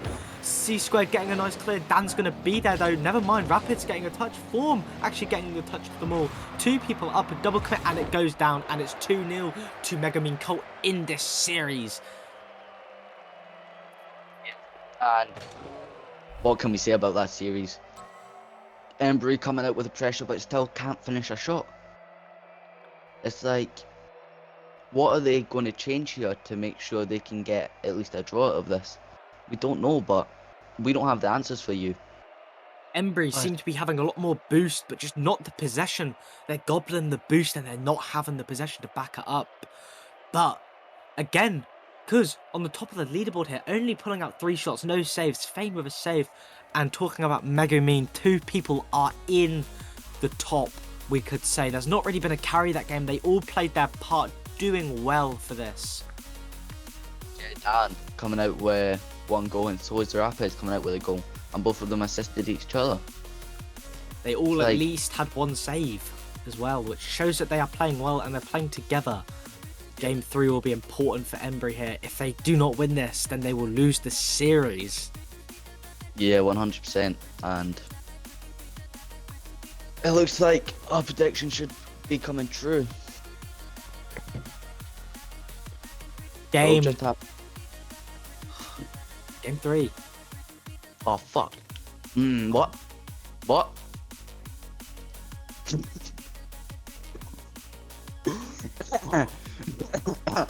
Game 3. 5 minutes on the clock. Let's go. The kickoff going again to Megamine's way. Rapids missing, but Dan gets the goal in 5 seconds. Embry has got a really bad, seams here. They're not doing it well. B-Shake has not changed the overlay, so you're seeing our faces right now. Well, it's 1-0 right now for Colts, and yeah, it was a brilliant goal. It was Rapids faking the ball to get the goal for Dan. Dan again. Dan is driving the pressure, trying to get a bump on Kuz, but it's not going well. C squared there, Form with a shot, but it gets saved quite nicely there into the corner. It's a nice demo here. Dan does not have the boost, but he still goes. He's going to go for a bump here on C squared, but he does not get it. Yeah, and it's a back and forth game already, and Colts are coming out as a better team. And proving why they're in the top 3 at the moment, and proving why they should be number 1 in this conference. But there's the foot Shot reset. goes out for Fane, but does not go in. A nice clear for Dan. There is nobody in the defense from what I can see for now. Dan trying to get a touch, but he does not reach it. Gets it into the middle. Form there. Fane with a nice save. Rapids taking it up the pitch again. They want to keep this pressure on. Oh, a demo comes out. A nice clear. Fane will be there. Will this be a goal? It's just wide. C-Squared is not able to finish it again. His clinicality is not with the team. Is it a Fane problem, or is it just him not having the good best of days? We don't know. Fane's missing the ball here, leaving it for his teammate to try and get it. Trying to get bumped. Dan misses the bump. The ball goes straight into the middle. This is such a dominant game for the side of Megumin. I can't believe I'm watching. Oh, it is a whiff from Dan. But it does not lead to a goal. Taking up the sidewall. Rapids is just there. Nice touch there. C-Squared is going up. Dan is also there, beating the team, getting it over one. A touch into the middle, it seems. Colts are just coming out, proving everything they can here. A flip reset. He gets the double and it's not in. Oh my word, the flip reset double nearly coming out from Rapids, showing himself why he is such a mechanical player here. Nice clear from Kuz. Rapids straight on that ball. They're not letting off their speed here. A 50, it's a good 50 at that, keeping the pressure alive. A touch to the middle. Form is there. Nobody's going to be able to get the touch as the ball stays dangerously in the middle. And nice clear. Nice pin straight up to Rapids. Rapids under so much pressure there with that pinch to get it out. And there's, oh, Kuz just missed. Really questioning the clinicality that we saw in the first game from Embry here. Where has it gone? It seems that it's just disappeared between their grasps. That first game must have been a little bit mentally destroying to lose in overtime. And it's just gone downhill from there, it seems. They're not able to land their shots, and it seems that their team players aren't marking up together well. Fane getting the touch straight to Rapids. Dan up. Dan getting it past C-Squared. Form is there. Form gets the goal, and it's 2-0 with 2 minutes left. Come on, Form. But yeah, so Form, like I said in the start of this, he is a brilliant player and he does work magic when he's on that pitch. And that is what he's doing. Off here, going for once to the side of Embry. They've not been able to make their mark on this game yet, and they have to soon if they want any chance of drawing. Kuz, that could have been it. Kuz with a shot, and it just gets saved. C-Squared is there on the back wall. Kuz going for that ball. It's an ambitious hit that just leads to not happen. It's going straight to the middle again. Could be going to C-Squared. No pressure, and a 50.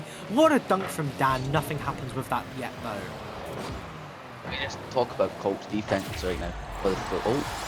As soon as I say that. As soon as you talk, the caster curse is real. A shot from Fane off the side, and it goes in. Unfortunate Form could not get the touch, and he kind of owned goals that, I think. I can't tell properly, though. Fail of the week, I think. But yeah, caster curse. I was just away to talk about how good Colts defense have been this full series, and then it's just an unlucky own goal. You say that, but they have had really good defense this entire series, only letting 3 goals in out of 3 games. Embry need to do something big here. They have a goal to get in a minute to get it. A double commit coming out. Form is there, and a shot goes off, and they need 2 goals again, just like where they started before their first own goal. Yeah. Let's just see. Will they come back and get at least a draw out of this series, or will it be a loss? 54 seconds left, 3-1 up to Colts. Let's see if they can carry on. That kickoff could have led to a goal if there was fast and boost for Embry. Not happening. Form trying to get it out. They want to just keep the ball away from their half now. No comeback should be possible here for Embry is what they're thinking, I bet. Because here, getting the touch on the ball, Fane will be following up. Demoed by Form, though. What a demo. A missed touch a bit. Goes straight into the middle. Nobody's there to capitalise. Rapids staying on the ball. What a beautiful 50 going into the middle for Form there. C-Squared prioritising boost over ball. And it's nearly an own goal. Yeah, that's just lucky. Let's say it for the best. And there's Very lucky. Rapids. But I think it's too late now unless they can get a goal now in the kick-off. Are they going to be able to get that kick-off goal? No. It is over. No time left on the clock, and they leave the ball, and it's 3-0. The series will go to Megumin, but can Embry get a match in? That's the real question. 12 shots for a call to the 5 shots against Embry. It's such a dominant game from Megumin. 12 shots, as McMahon said, 3 saves, and every goal had an assist. Rapids there, bottom of the leaderboard, but he's getting the assists in. He's being the critical playmaker to the other 2, Dan and Form, 1 goal and 2 goals respectively. Yeah, 100%, and Form at the top of the leaderboard on 441 points. It's just showing why he's a top player in the league and why he's well known in the RSC community for being a brilliant player. And what can we say really bad about both of these teams? They're both coming in here, still showing fight, except from Embry not being able to shoot. I think that's the only thing we can say. Embry has just been stuck in defense every game, it seems. We're going to head into our next game momentarily now. 6 saves from Embry that game, though. As we head into game 4, Embry needs this game. If Megumin take this game, they will get 1 game off of second place, and that would be huge for them to just crawl into the second spot. Who do you think is going to take this game, McMahon? Well, for my caster's prediction, I'm hoping it's a 3-1. But Yeah, me too. but it looks like it could be a sweep, what will help Colts very much in winning. The pressure's already on for Megumin. A lot more pressure. What we should have seen the last 2 games from Embry is now starting to show in their last game. A pinch, bad pinch coming out. Ball goes to middle. Rapids there, going to be getting the touch from Fane. Cuz is there. Nice pressure, not giving them chances to do what they want on this pitch. That's what you want to see. A nice touch from Dan. Just goes over the head of C².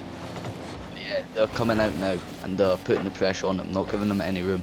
But if they'd done this a bit quicker, could they have won this game and this series? It's We'll interesting. never know. It's interesting entirely. From what we're seeing, a bump there, but it just leads to nothing. Their bumps and their demos just don't have players going beside them. Dan trying to get it up. Fang keeping it away from the goal. Rapids with a touch. A demo, another demo, a touch into the middle. And then what a save from Rapids there. Yeah, what a save it was, and what a lucky they got that save. The pressure is on massively here. Fane with a shot, and it's just not able to capitalise again anywhere else in that net, and it would have been in. The pressure though staying. A nice clear, Cuz going for this shot, going on the backboard. Probably not the best idea when you're 3-0 down in the series. What a save from Rapids. Their boost is dwindling, but they still managed to be clinical with their saves, Rapids, on this ball. Fane could not get it over him. The pressure has now been relieved a tiny bit as they scramble to get pads and big balls. Yeah, and being Embry coming out as a stronger team to start this in the first half of this game. Oh, and a goal for Rapids. I didn't even see what happened. I was not paying attention, if I'm honest. What happened here? As soon as I say something. Form with a nice touch to middle, and it's just a dunk and a half. You need to control your players there if you want to stay up in the league. Yep, and like we were saying about Castle Cost, as soon as I say something about one team, the other team go and score. A demo. This could be a goal, and it's another goal to equalise Cuz, their goal scorer. That's all we've seen from Cuz recently, scoring and saving. And he's proven once again that he's one of the best players on this field right now. Yeah, 100%, but what about the pass from Fane? A nice flick to the backboard. Couldn't do it better myself. 2 minutes 37 on the clock. This game, I'm on the edge of my seat here. This game is intense. Embry would love to have this win. Just a win would keep them in the lurks and in the chances of just getting that play-in spot that everyone wants in RSC. Oh, a pinch! What a pinch! No one there to capitalise on it though. Nice touch from Fane, keeping it in the middle, trying to keep Form away from the ball. Rapids and Form trying to pitch, but just don't match up. Yeah. And what is this game turning out to be? It's a back and forth like it was in game 1. Will we get another overtime, or will someone come out and score in the next minute and 56 seconds? A double touch opportunity for Rapids, not getting it though. Yeah. Fane getting a touch off onto the backboard here, keeping them alive just a bit longer. That's what you want to see from the third man, keeping them alive, keeping them in the last game. A bump opportunity, he's not fast enough for the bump, that has been calmed But he gets nicely. it. He gets a demo in the end though.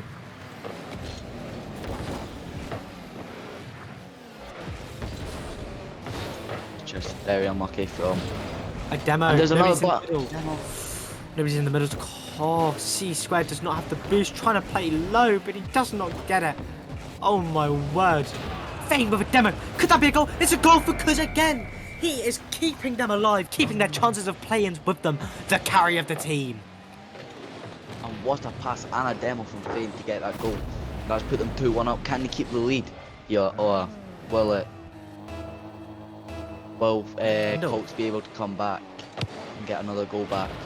A demo Minute there 11 in the, seconds in the played. start. No opportunity here. A goal attempt was made, but nothing happened. Rapids could have slotted that on target. Nice 50, keeping them in. Form is up, beating Kuz. The ball is dropped straight in the middle of the net. He tries to get another touch to put it in the middle, but it's not going to happen. Another touch goes into the middle, but it just gets cleared away. What am I seeing? The defense on Embry is amazing now. This is what we should have seen in the first few games, but this is what we'll see in the last. A double opportunity, and it gets cleared nicely. Down on the ball. A shot straight down, trying to get the low double. It's not going to happen. 100%, and Embry is just like the first game, back and forth, non-stop, but Embry coming out as a better team now, and they're actually doing something. And there's Fane!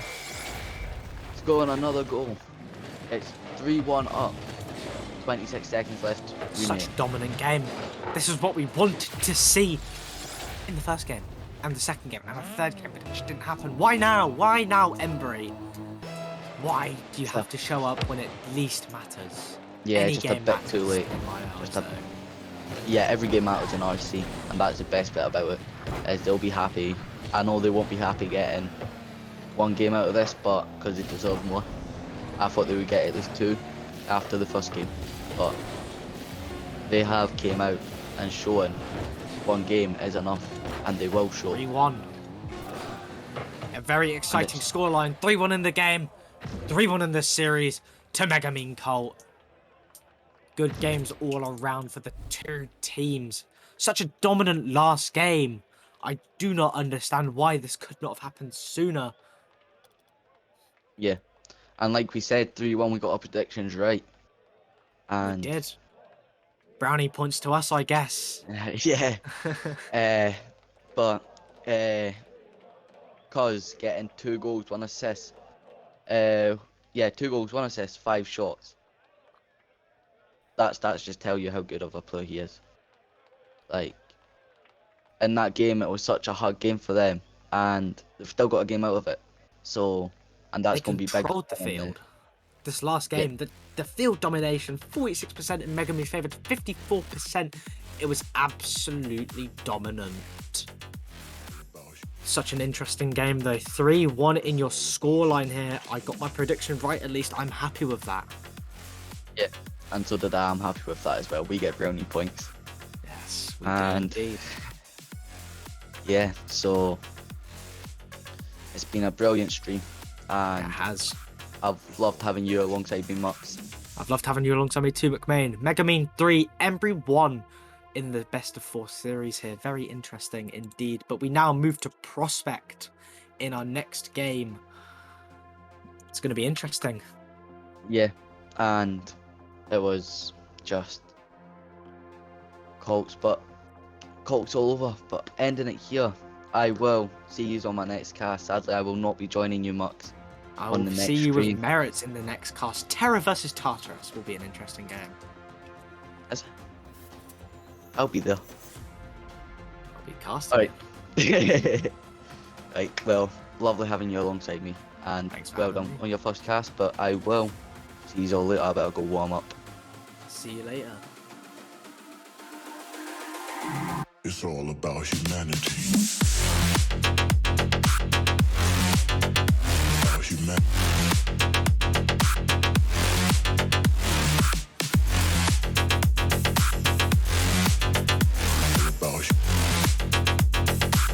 It's all about humanity.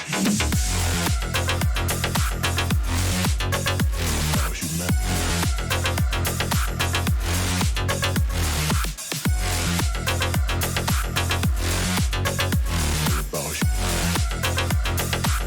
It's all about humanity.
mind? Do you think that we can beat it?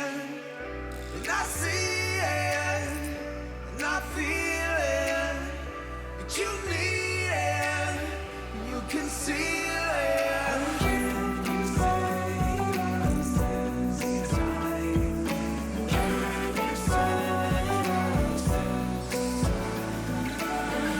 And I feel like it might not be the first and last time. But what if I'm right this time? They rise up under cover of the darkness. You better make sure all your weapons are all sharp and so.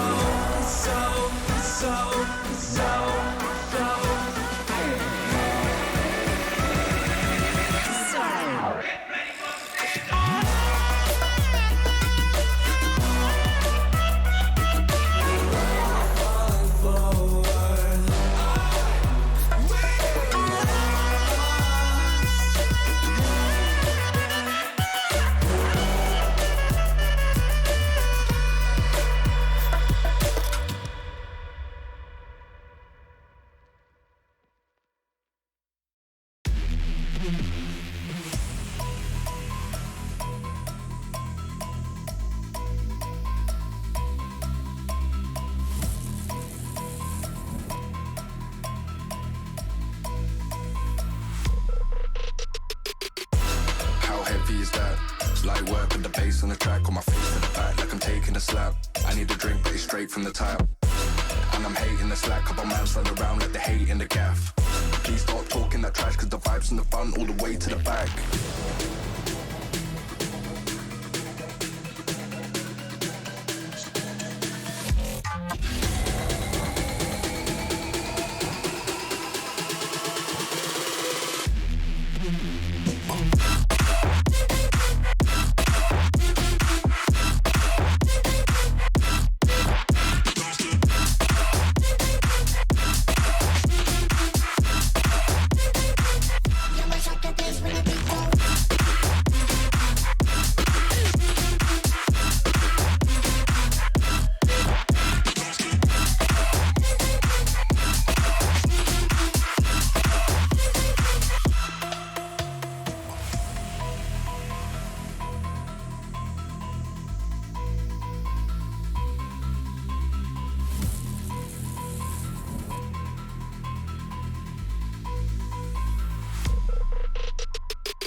How heavy is that? Light work with the bass on the track, on my face to the back like I'm taking a slap. I need a drink, but it's straight from the tap. And I'm hating the slack, couple man stand around like they hate in the gaff. Please stop talking that trash, cause the vibes in the front all the way to the back.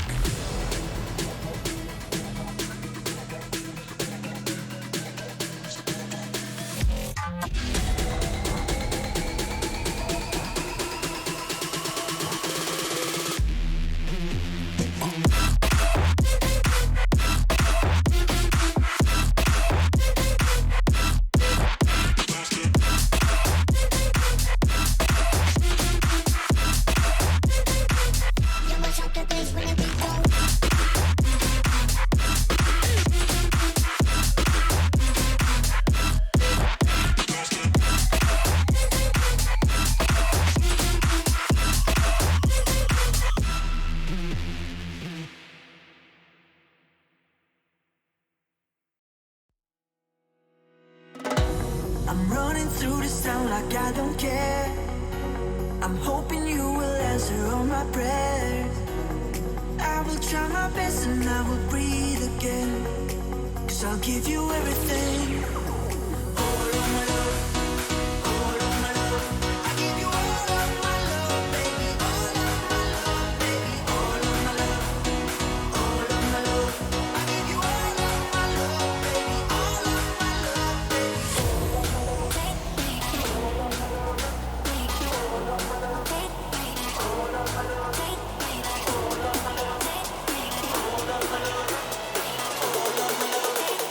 All of my love.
morning sun, searching for a longer day. People feeling like the light has just come. We must never stop the way. Birds jumping and I hear my name, grasping into life. Life is happy but it's so insane. We must merely make a start. Savannah, I'm coming home. Savannah, we'll never be alone. Savannah, the beauty of the world. Savannah, let's all take a roll. Savannah.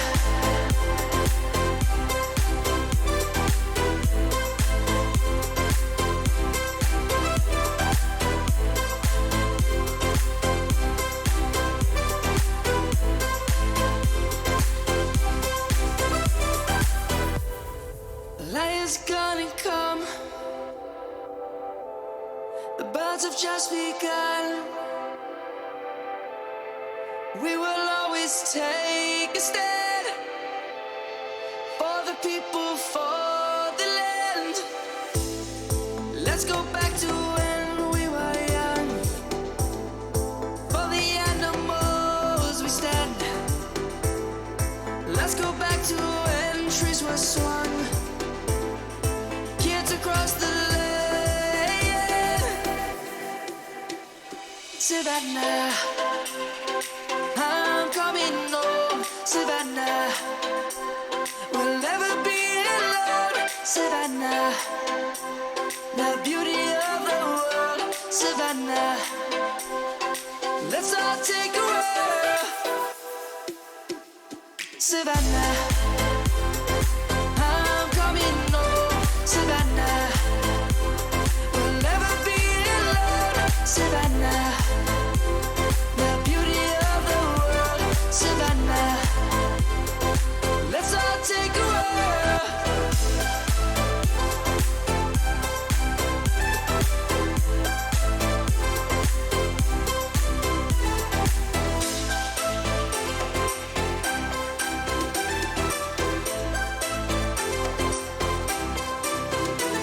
Savannah, I'm coming home. Savannah, we'll never be alone. Savannah.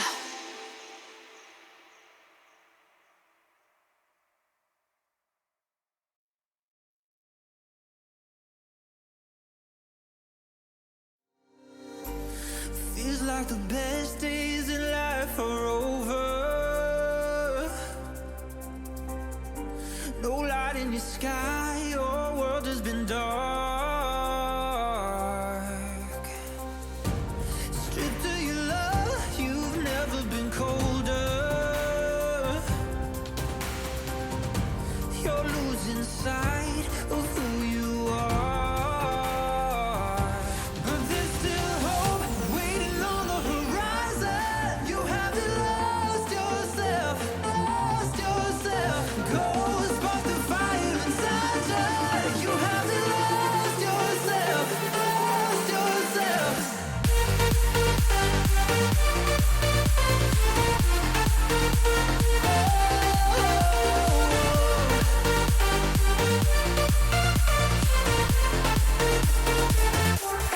Go spark the fire.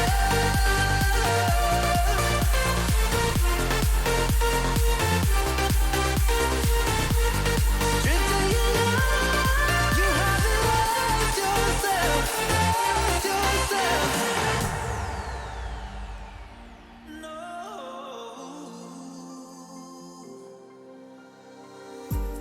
Hard to believe that anything's worth it. Ain't selling your soul, you give it away. No way to hide your heart is hurting. Fragile at best, you're ready to break. But there's still hope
Evening, everyone. Welcome back to RSC11 EU League Play.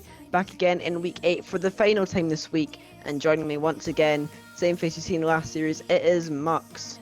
Run us through what... Yep. So, you obviously cast the last series, so give us a quick run through of what happened. Well, Megumin beat Embry 3-1. Embry, it was an important game for them. If they took that series, they could have moved straight into the playing spot, but they couldn't grasp it again. The last game they had, though, they showed up and they played so well. So it kind of made me and McMain think, why could they not play like that in all 4 games? The pressure had got to them. But nevertheless, here we got Prospect, Terra versus Tartarus. Who do you think is going to take this game, Merritt? Honestly, I think it could be a coin flip. So I've just got a little bit of a hunch, though. I think Tartarus might be able to do it. You know, don't blame me for it, though. It's just a little hunch that I've got in the back of my head. But, you know, this is the final series, so we're going to have to, you know, go through everything one last time. But I need to shout myself out. I was in the first series. I won the first series. So, you know, I guess I'm just the best caster in RSC. Oh, wow. I guess you might be the best caster in RSC. But looking at the stats, 6th versus 8th. Such an important game here. This game could be the difference between play-ins and not play-ins for Tartarus here. And personally, I think it's going to be a 2-2 draw. Now, I also got my first cast right, so... Yep, Tartarus, 8 wins off Terra in 6th. A sweep would move him just 4 coming into the final week. It's a pretty tall mountain to climb to get into those top 6 spots, but it's definitely not impossible. It's just going to take a lot of things to go their way. Well, I think we should start to get into this game now. Nothing to lose here for Tartarus. They need this win. Looking actually at the individual stats quickly.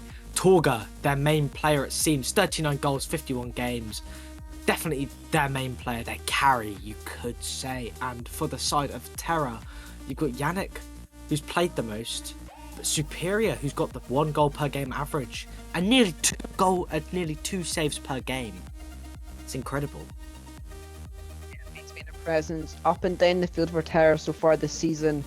But I'm also noticing Psycho, 37 goals in 48 games, and over a save per game as well. So he's definitely made more than his fair contribution to that Terra side. But I'm also noticing over on Tartarus, we've got Fenrir starting 1345 CMV, 33 goals in 42 games, and a 29% shooting accuracy. So maybe not the most clinical shooter of them all, but he still does a job for them when required. Yeah, he does. He does indeed. Now, there is no time to waste. We should start this game now. This will be a very intense first game, I think.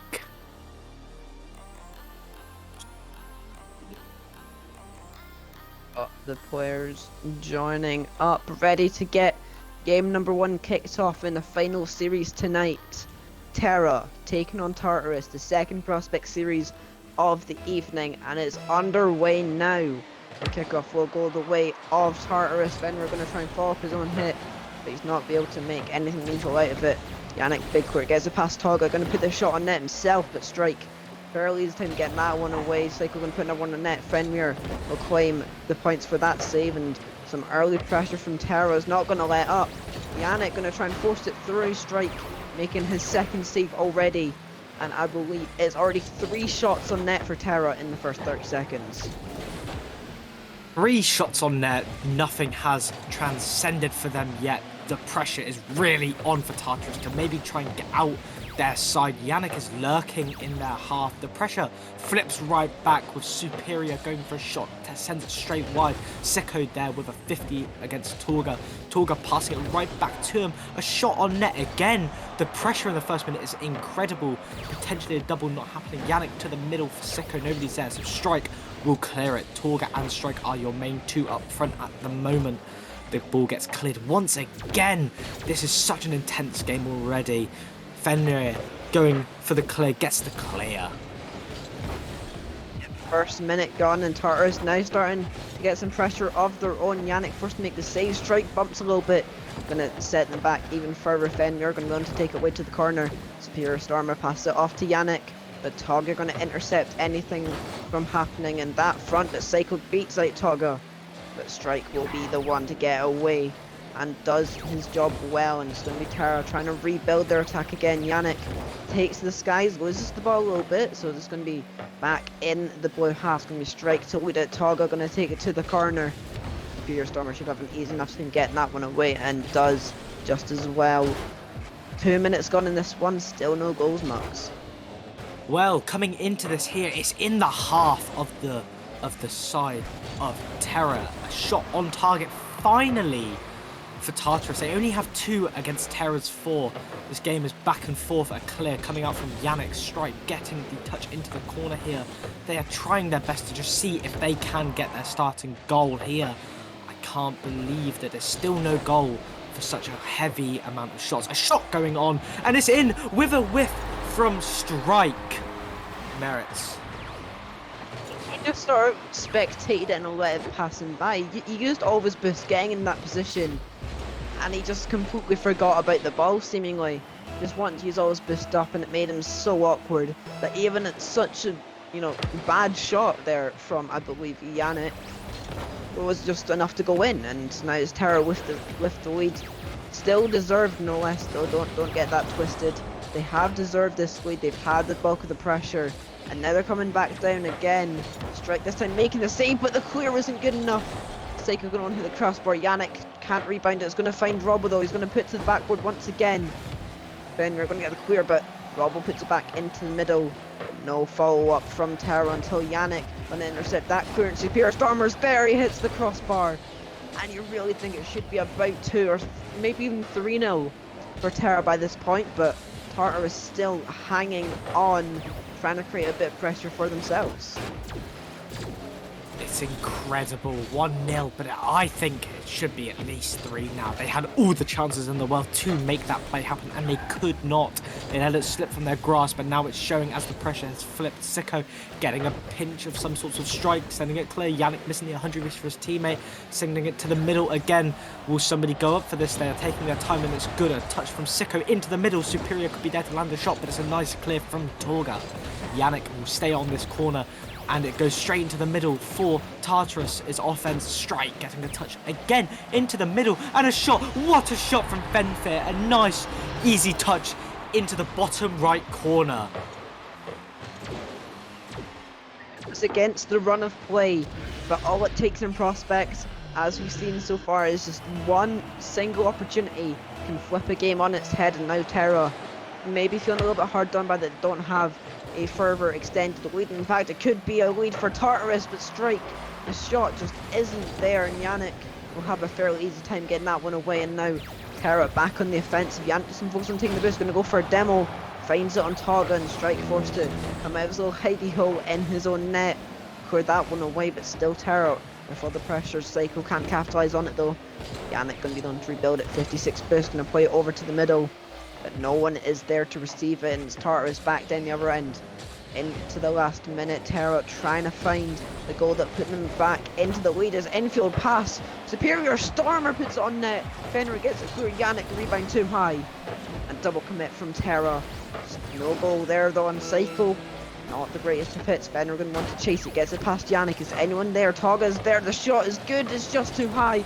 Strike puts it back in. Yannick making the save, and Terra hang on just about. Terra here, a massive amount of pressure was just on them, but they was able to just barely keep it away. A nice touch there from Sicko to go back to Yannick. The ball is just staying in the side of Terra though. Yannick needs to get a good clear if they want a chance to go to overtime. Torga will keep the ball alive. This could be bad. A nice touch and they go to overtime here. This is the first game. This is the most intense game of this series, I'm going to say. But 6 saves on Tartarus' side. They're really pushing their limits here.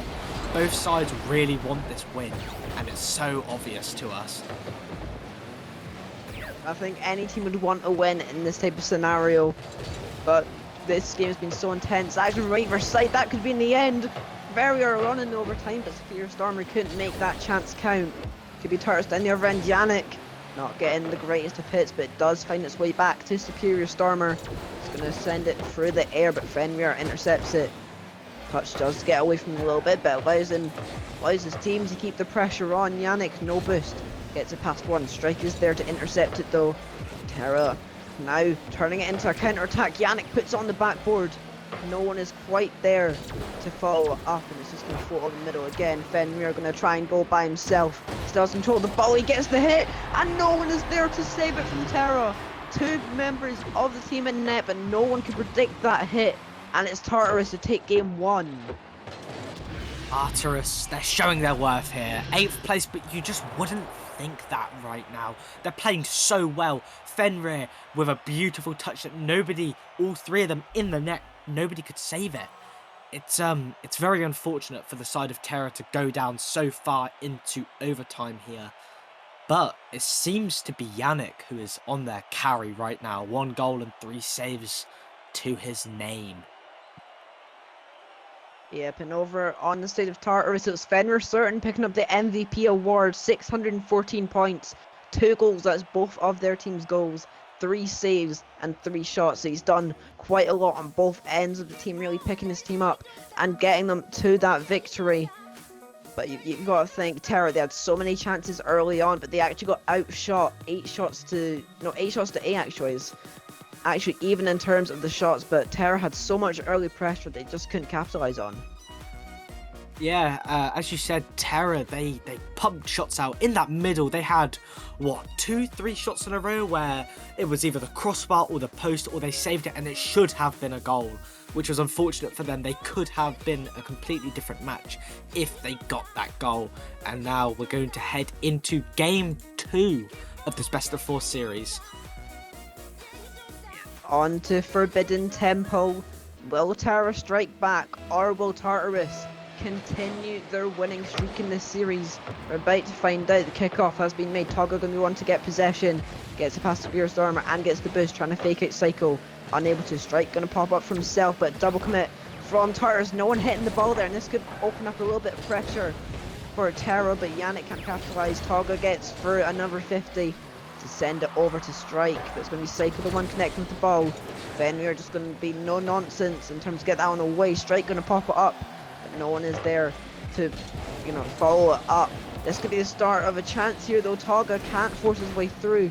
Fenrir back into the middle. Toga gonna use his flip to get on target. Triple commit from Terra, but it was Psycho who made the stop, and now come down the other end of Superior Stormer. Fenrir, big clear to relieve some of the pressure there.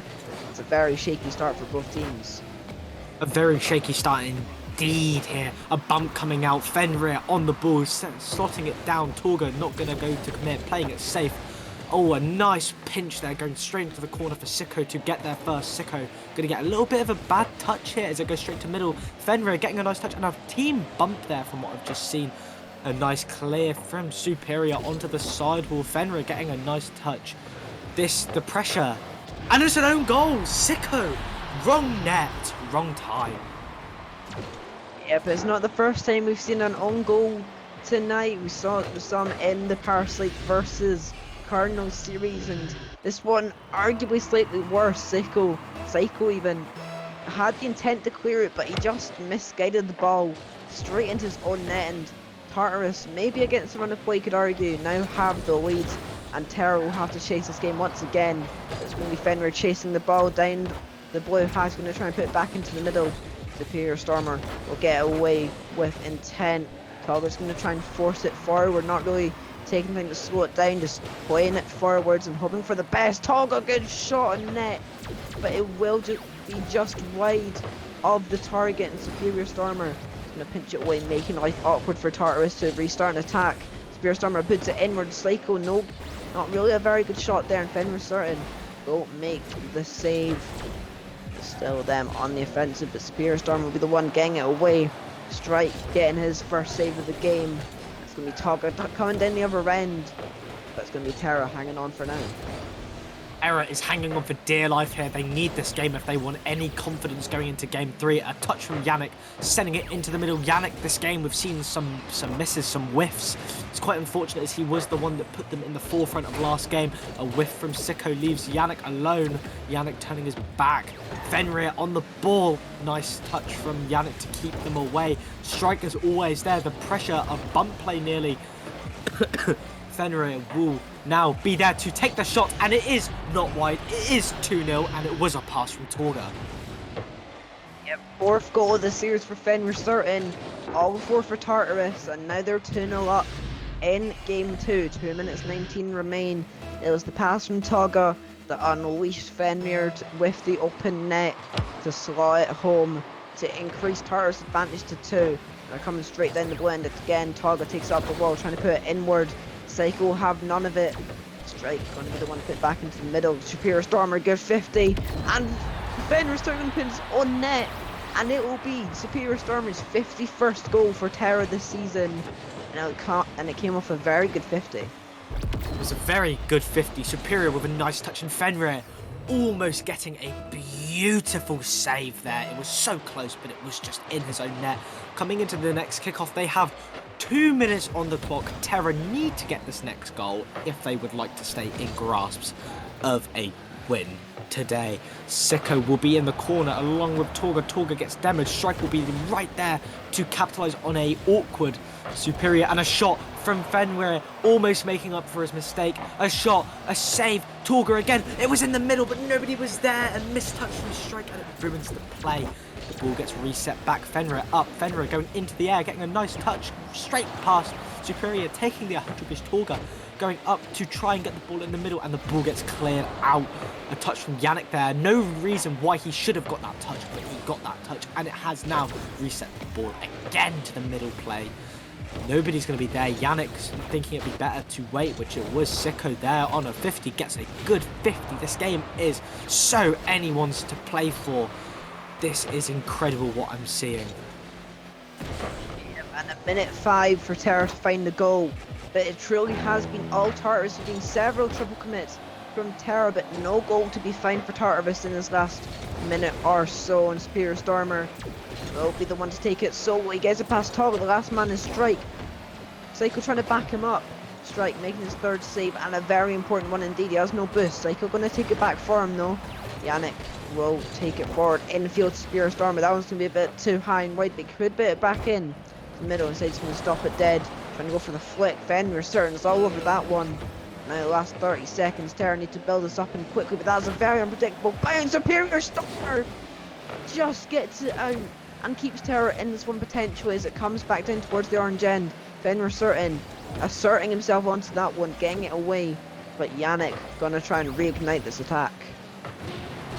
This is so intense. I'm on the edge of my seat with the last 10 seconds coming in here. The ball is in Tartarus' half. This could be the goal that they need. It goes just over the crossbar. Oh my god, Yannick, you need to be putting those on target. And the ball drops, and it's Tartarus with the match win. And this series so far has just been a story of Terra's chances going begging. They could have had, there's several times that they could have had so many, good opportunities, but they've just not had the accuracy required. And there's obviously some very obvious mistakes in the midfield and defense, which did kind of restrict them a little bit, but they have been playing solid overall, and they just need that little bit of accuracy, and the goals will start flowing for them. The goals should start flowing through. They've had shot after shot after shot, and it's just not led to anything. But Tartarus, this game, all over Terra, 67% on the field domination scale. Now that is not what you want to see if you are Terra here. If you're a Terra fan, I'm sorry, but this game is not looking up for you. Terra need the next 2 to clutch to a draw. And Tartarus are now within 6 of that play-in spot after these 2 wins so far, and they could potentially add to it with this next game with how well they've been playing up and down the field, led by none other than Fenrir certain, picking up 2 more goals. He scored every single goal for Tartarus so far this series, and maybe that trend will continue coming into Sovereign Heights, which is the venue for game number 3, underway now. Terra starting off strong with kick off. Fenrir Certain's going to not connect to that. Spear Stormer puts it too high. Yannick is there. He gets a dunk into Toga, but it will naturally go a bit too high. And Spear Stormer racing back to get that one. It's a very quick start here. Now that one's going to go infield. Yannick beats out Fenrir. Superior Stormer just a bit too far ahead of that one. Toga going to pull up it over his teammate. Is going to make a very awkward strike. Gets it away temporarily. Cycle shot not good enough, and Fenrir Certain will make the save. 30 seconds. Chances from either side. It's a very fast start, Max. It's such a fast start. You are correct on that. But the ball currently in Tartarus's possession again. Something so common. A shot from Strike that just goes wide. It was a nice save as well. A touch. Sicko playing it back to Yannick. Yannick getting a touch. Superior getting a touch to the middle. Nobody's there to capitalise. He's going to go for a solo play. He gets the flick over Torga. Sicko's there. What a save from Fenrir. Oh my word. This is such an intense game already. 1 minute down on the clock. And a shot from Yannick. And it goes in. 1-0. What a goal. Terra finally taking the lead. Fenrir could have only done so much in that scenario. Bailed his team out, but he just didn't have the boost to make a convincing clear. And it was the strike from Yannick once again, bringing Terra the lead in Sovereign Heights. Game number 3, and it could be a second. Strike not making the save. He does get points for the save, but Seiko will be the one to force it through. And it's very, very quick addition to the lead. Strike did all he could, but there's really no stopping them. Such an amazing play. 3 minutes 48. That goal was insanely fast. I cannot believe I did not see that coming from a mile away. A kickoff that goes heavily into Tartarus's favour. Strike on the wall to try and combat Sicko. Sicko getting a nice touch under. Sicko could have got a touch on that. Sicko's there. Torga getting a nice clear. Yannick is going to try and get there. The ball has been played up. Torga just keeps on hitting it to the corner. A bump from Yannick onto Fenrir. Sicko gets a shot. Nobody's there to capitalise on that chance. It was so close. Superior playing the ball up. Fenrir is getting there to read it. Fenrir reads it, but then it's just an open ball for Terra again. It's so unfortunate that Tartarus just can't capitalise this game, it seems, so far. Yannick up. Fenrir already up. Sicko going for the ball. Torga missing. This could be a third goal as a demo comes out. It goes into the middle. Yannick will not be there in time. Oh my god, so many chances for either side right now. Merits, this is such an intense game. What do you think right now? I think Tartarus have had too many meaningful chances, or even too much time in the opposing half. It's just been all Terra, and that's exactly what they need. But this could be the chance for a counter-attack. Toglin wanted to send it downfield. He still has possession.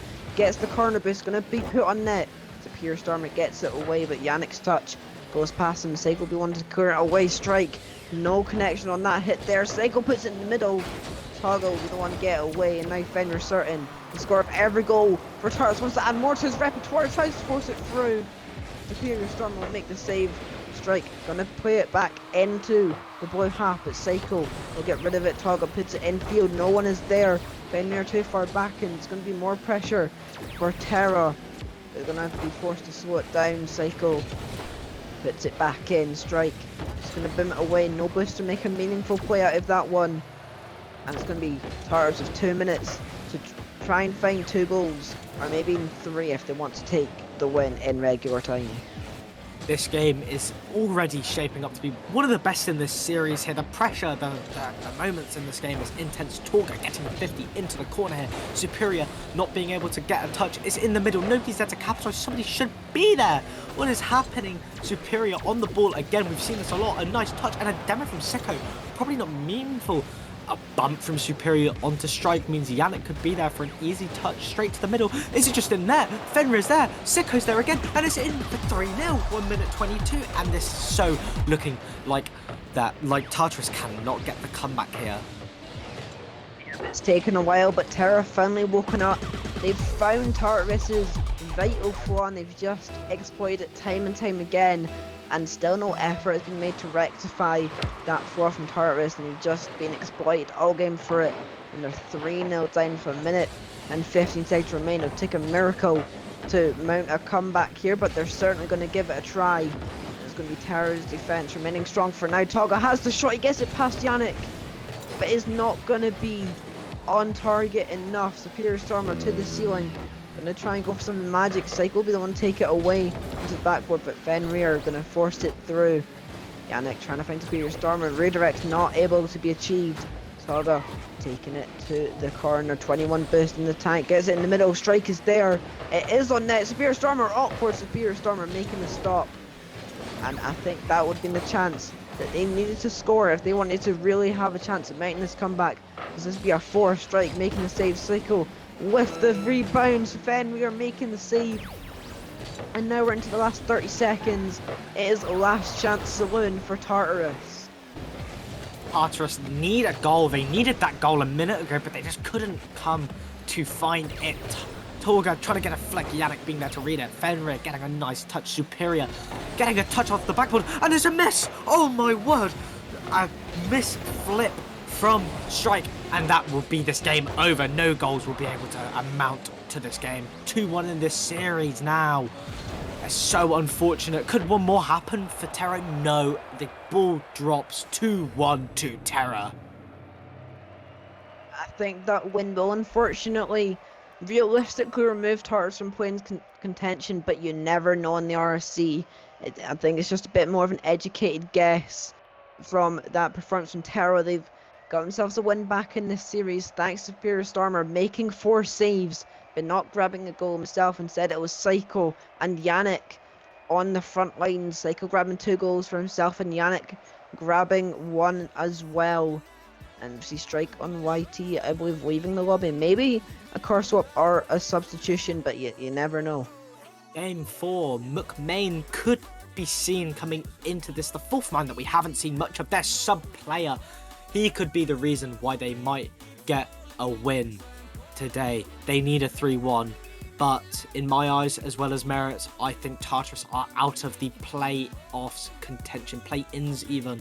It's unfortunate to say, but Terra played so well that game just to close it down. Yeah, but they finally managed to get their shots on target and not in and around the goal. And I think their additional clinicality is what's really going to push them maybe towards a draw. But the change up from Tartarus could be what leads them to a game 4 victory and proving my prediction right potentially. But you never know. The players joining back up into the lobby for one last time in Beckwith Park. But maybe a little bit of a delay. But here we go now. The final game of Week 8 on stream begins now. This will be the most important game for Tartarus. They need this win. McMain already coming out of a kickoff strong in the air with nothing on his mind. Torga getting a touch into the middle. It's a missed touch here. Could have been bad for them. But a clear is made. Fenrir going for the ball, hitting it against the corner. Sicko is just there though. This is such a killer trio that I'm seeing from them. They're playing so well. A shot just off target. Yannick with a goal. 25 seconds in again. They are so good at pressuring in the early game now. It's an even earlier start from Terra. It took them about a minute in game number 3, just that to less than 30 seconds. And that is what you get from Terra in game number 4. An early goal from Yannick and Psycho teaming up to force that one through the defense, just bring a little bit of a gap for the shot to be sneaked through. So Toga getting demoed there by Yannick. Superior Storm put that one on net. It's very awkward here for Tartarus. Psycho puts that one on net again. MC Main will be the one to get cleared. Still pressure from Terra. They finally get into the boy half though. McMain will send it onto the backboard. Psycho will be there and will have no worries getting that one cleared. He's going to be the one to try and follow up as well. He gets to 50 past Toga. Superior Stormer up, beaten by Fenrir. This could be the chance Fenrir can get down to it. He does get down to it. Now one's just going to roll. McMain will be the one to get onto it. The shot not good enough. He could have had maybe an equaliser there just to his time a little bit, assess the situation instead of blindly shooting. But there's still pressure for Tartarus, and maybe an early response will be what they get. Fenrir gets demoed, not before he puts it back into the blue half. But it's still been all Terra. What a touch we've just seen from Superior. Trying to play it to his teammate nicely. A lovely 50 from McMain on the sidewall. Torga will be there to read it. A shot not making its waves there. Fenrir taking up to the corner could go up. Nope, Superior is there to get the clear. Nobody is in the defense yet What's happening? There's no third man at the moment. One clear over the top could have been it for them. Superior getting a lovely touch again into the middle, but not happening. Torga gets a clear, and the pressure is back on Terra. 1-0 with 3 minutes left. This could be all to play for. Superior on the wall. McMahon missing the 100 boost, not having much boost to his name. A nice clear straight to Yannick, unfortunately. Yannick misses. This could be bad. Torga with a touch, not making anything on target. Sicko with another touch. Fenrir there. Superior, what a save. You are insane at this game. Oh my god, I am on the edge of my seat right now. 2 minutes 45 remain. Yeah, there's still time for an equalizer, maybe Terra, to really try and secure this draw here. Spear Stormer and want to lead the way, but no one is there in the middle. An easy clear for Fenrir. He's going to try and point forward again. Low boost though. He's going to just fly past Yannick, but you will have time to recuperate that and try and bring the ball back forward. Toga beaten there. Now Spear Stormer picking it back up into the ball. 50 boost to play with. He's going to try and force it through, but no contact with the ball made. It's going to be Tars back on the attack. This would be it for Fenrir, certain. He gets the 50 onto the backboard. The pressure's still on. Put into the middle by McMahon, but nobody there to respond from Tartarus. Cycle bits in the middle. Spear Stormer latches onto the end of it. He is backwards though. Fenrir puts it onto the sidewall. The cycle's there. That one's going to go onto the backboard. Toga with the good clear away, but still Terra not letting them out of their own half. McMahon making another save. He gets it past Yannick there, but no boost to play with. He will just have to settle for the 50 that goes straight over the top of him, and time is quickly running out for Tartarus. Oh my god, Sicko, what a doink! Going 2-0 up just as soon as you said the time is running out. The time is, to me, it's out. The mental play there, that touch is amazing. Torga is probably upset about that. It's quite unfortunate here. Going in, 1.5 minutes left. Anyone's game to play for. A bad kickoff. Yannick just can't get it out. Trying to play it into the middle. Will somebody be there from Tartarus? Someone is there from Tartarus. A boom. And it's an own goal. Oh my god. In the space of 10 seconds, an own goal has been made. Something we've seen all too much tonight from the prospect here. It's another own goal this time. The victim being Superior Stormer, and giving Tartarus maybe a bit of a lifeline to get back into this one. It was a very good counter-attack anyway, and I think it might have been heading itself in, but Psycho putting the nail back in to Tartarus' coffin in game number 4. This is incredible. Sicko with a kickoff goal. It's just not what you want to see for Tartarus there. Losing hope more and more. Only thing that could help them now is an own goal, as their clinicality in the third half of the pitch is not there for them. Yannick getting a nice touch, trying to play it around, trying to go for a flick now. The flick will get countered by McMahon. There's nobody in the net. A boom would do it here, playing over the top, but Superior gets a save, and nobody's there for it. And it's just off target again. Oh my god, this needs to be on target here. Tartarus, what are you doing? Such a weak play there. Yannick will be there to read for Torga's play. Reads it nicely. Superior is also in the corner. Sicko taking the ball. A double commit has been played. Yannick will be there for Fenrir and misses. This should be a goal. This has to be. It gets played up. And it's in! Fenrir has scored. Made up for his mistake a minute ago. Yep, and he scored every single goal for Tartarus this season, and he adds another one, giving Tartarus an extra life. They only have 43 seconds to work with, so not a bucket load, but if there's any game where that little amount of time is enough, it is Rocket League. But it's going to be an early start, trying to get away as Superior Stormer. Fenrir not able to do anything with it. Psycho just going to pop it up. He's going to play it to himself, and he plays it over to Superior Stormer. No boost in the tank. And now last 30 seconds, Toga gets it past Yannick. Fenrir going to try and play it back. Superior Stormer intercepts. McMahon just tips it over the crossbar, and they need to get the ball up now, but Toga no boost in the tank. Plays it over the middle. Yannick will be the one to keep possession. Does fake out Toga a little bit. Last 10 seconds. They need to go now. McMahon no boost. He gets 50. Could be beneficial. Fenrir not going to touch he wants. Toga going to have to play it very high, but it's going to bounce down.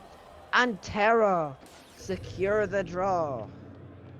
My prediction came true. 2-2 is what I said, and 2-2 is what happened here. It's such an amazing game. Terra nearly slipped up towards the end. The field domination was there for Terra too. They played so well in those last 2 games. Why couldn't we see that in the first 2? I don't know, but looking at it, it was just so superior for superior. 3 assists, 1 save, all over. It was an amazing game. Merits, what do you think of this series? It was very close from start to finish. Tartars maybe looking like they had the upper hand, but just some simple adaptations from Terra was enough to secure the draw and keep the gap at 8 wins for Tartarus. And if they now need to go 8-0 and for 7th place and 6th place to go 0-8 to even stand a chance of making the play-ins now, and I don't really see that happening. Neither do I. It's unfortunate to say Tartarus barely slipping away from the play-in spot. An 8-0 could be feasible, but for Terra and 7th place to also 0-8, I just don't see that being likely. It's so unfortunate to say, but anyway, your winners of that series is no one. It's a draw, 2-2. Thank you, Merits, for being along my side for these 4 matches. Yep, and that will be all for it this evening. We'll see tomorrow back on the RSC channel for the weekly roundup. This has been a very excellent evening. Starting off the evening with a Parasite win, then moving up to late we had Megaman Cult taken, also a 3-1 win, and then ending it off with a very close fought draw. I'm sure it's very entertaining for all of you watching in the comfort of your own homes. That's going to be all for us tonight. We'll see you hopefully next time. Bye bye. It feels so good.